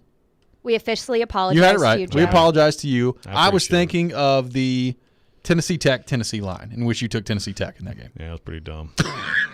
Because it was the week before when UConn played somebody. Well, yeah. No, I had Army Yeah. covering, which they did like at halftime, and then they did the thing that I expect Florida to do this week. That backdoor cover happened. Yeah, I was like, I know I'm not. Like, I know I actually picked Georgia that week. So, phew. Actually, I was confident, and then you guys were both telling me, I was like, oh, no, maybe I'm wrong, which would mean that I have a fake score, by the way. So, all's well. You're correct. Score's accurate. Everything's good. Everything is well in the world. That's right. Oh, Deep exhale from Rexrode. thank goodness. Congratulations, by the way, to Roman Josi of the Nashville Predators. He has officially been named to the Swiss Olympic team, which comes at the surprise of no one. He is the face of Swiss hockey, not only now, but all time. He is the face of Swiss hockey. So, yeah, he's going to be on the Olympic team. And could probably play on the Olympic team until he's 55, if he wanted to. Just my guess. He could also front any boy band that they might want to create could. in Switzerland and probably endorse any product. Yeah. MC any event. He's a good-looking guy, that Roman Josi. What was it? Who the heck was that? From ESPN. He recently interviewed Josi. It's Buccigross. Yeah. He's like, what do you call him? Like impossibly handsome or something like that? Yeah. It's Buccigross. Yeah. Chase said the other day, you get lost in his eyes. Yeah. Oh, that Roman Josi. I just enjoyed, like, he went on the media day tour for the NHL, and it made the rounds on social media. He drew the Predators logo and just how awful it was.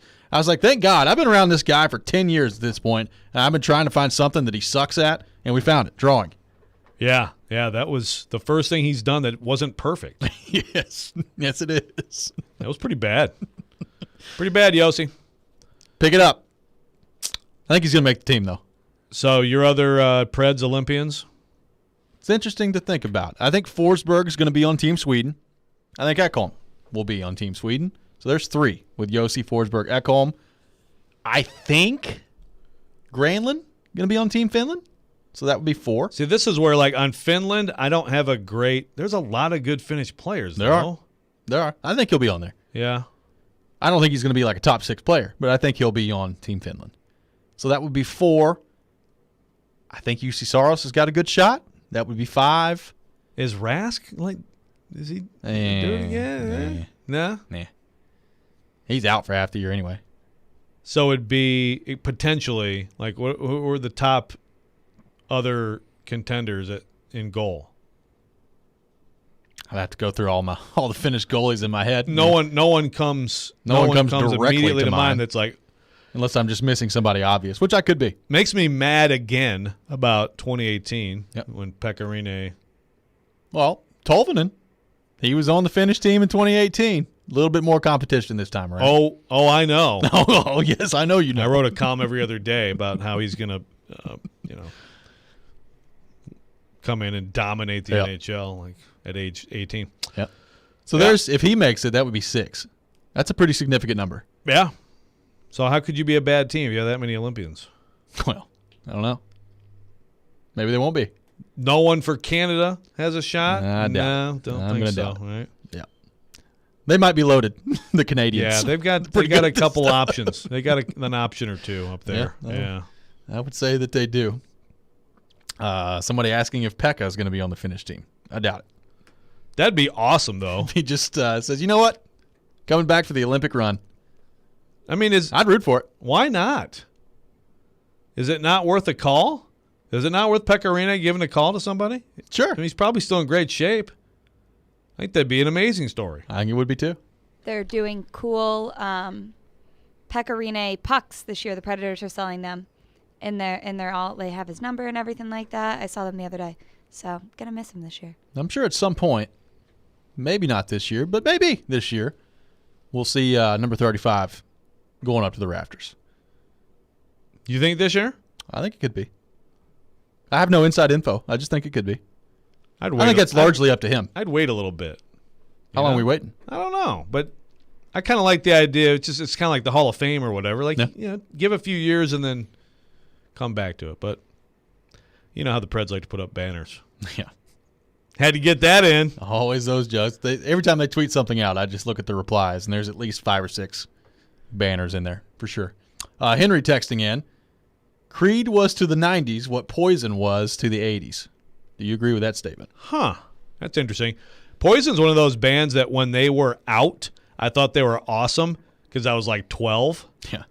And then as you got older, you realized they were pretty crappy. So it's hard. Like it's based on your perspective, you know? Yeah. Like there's a lot of, like, I love all the cheesy music from the 70s and 80s because I was a kid. Sure. Well, that's why some people love love Creed, cheesy movies, the music of their childhood. Right. Well, exactly. So for me, as someone in my 20s, I thought it was crap, right? Yeah.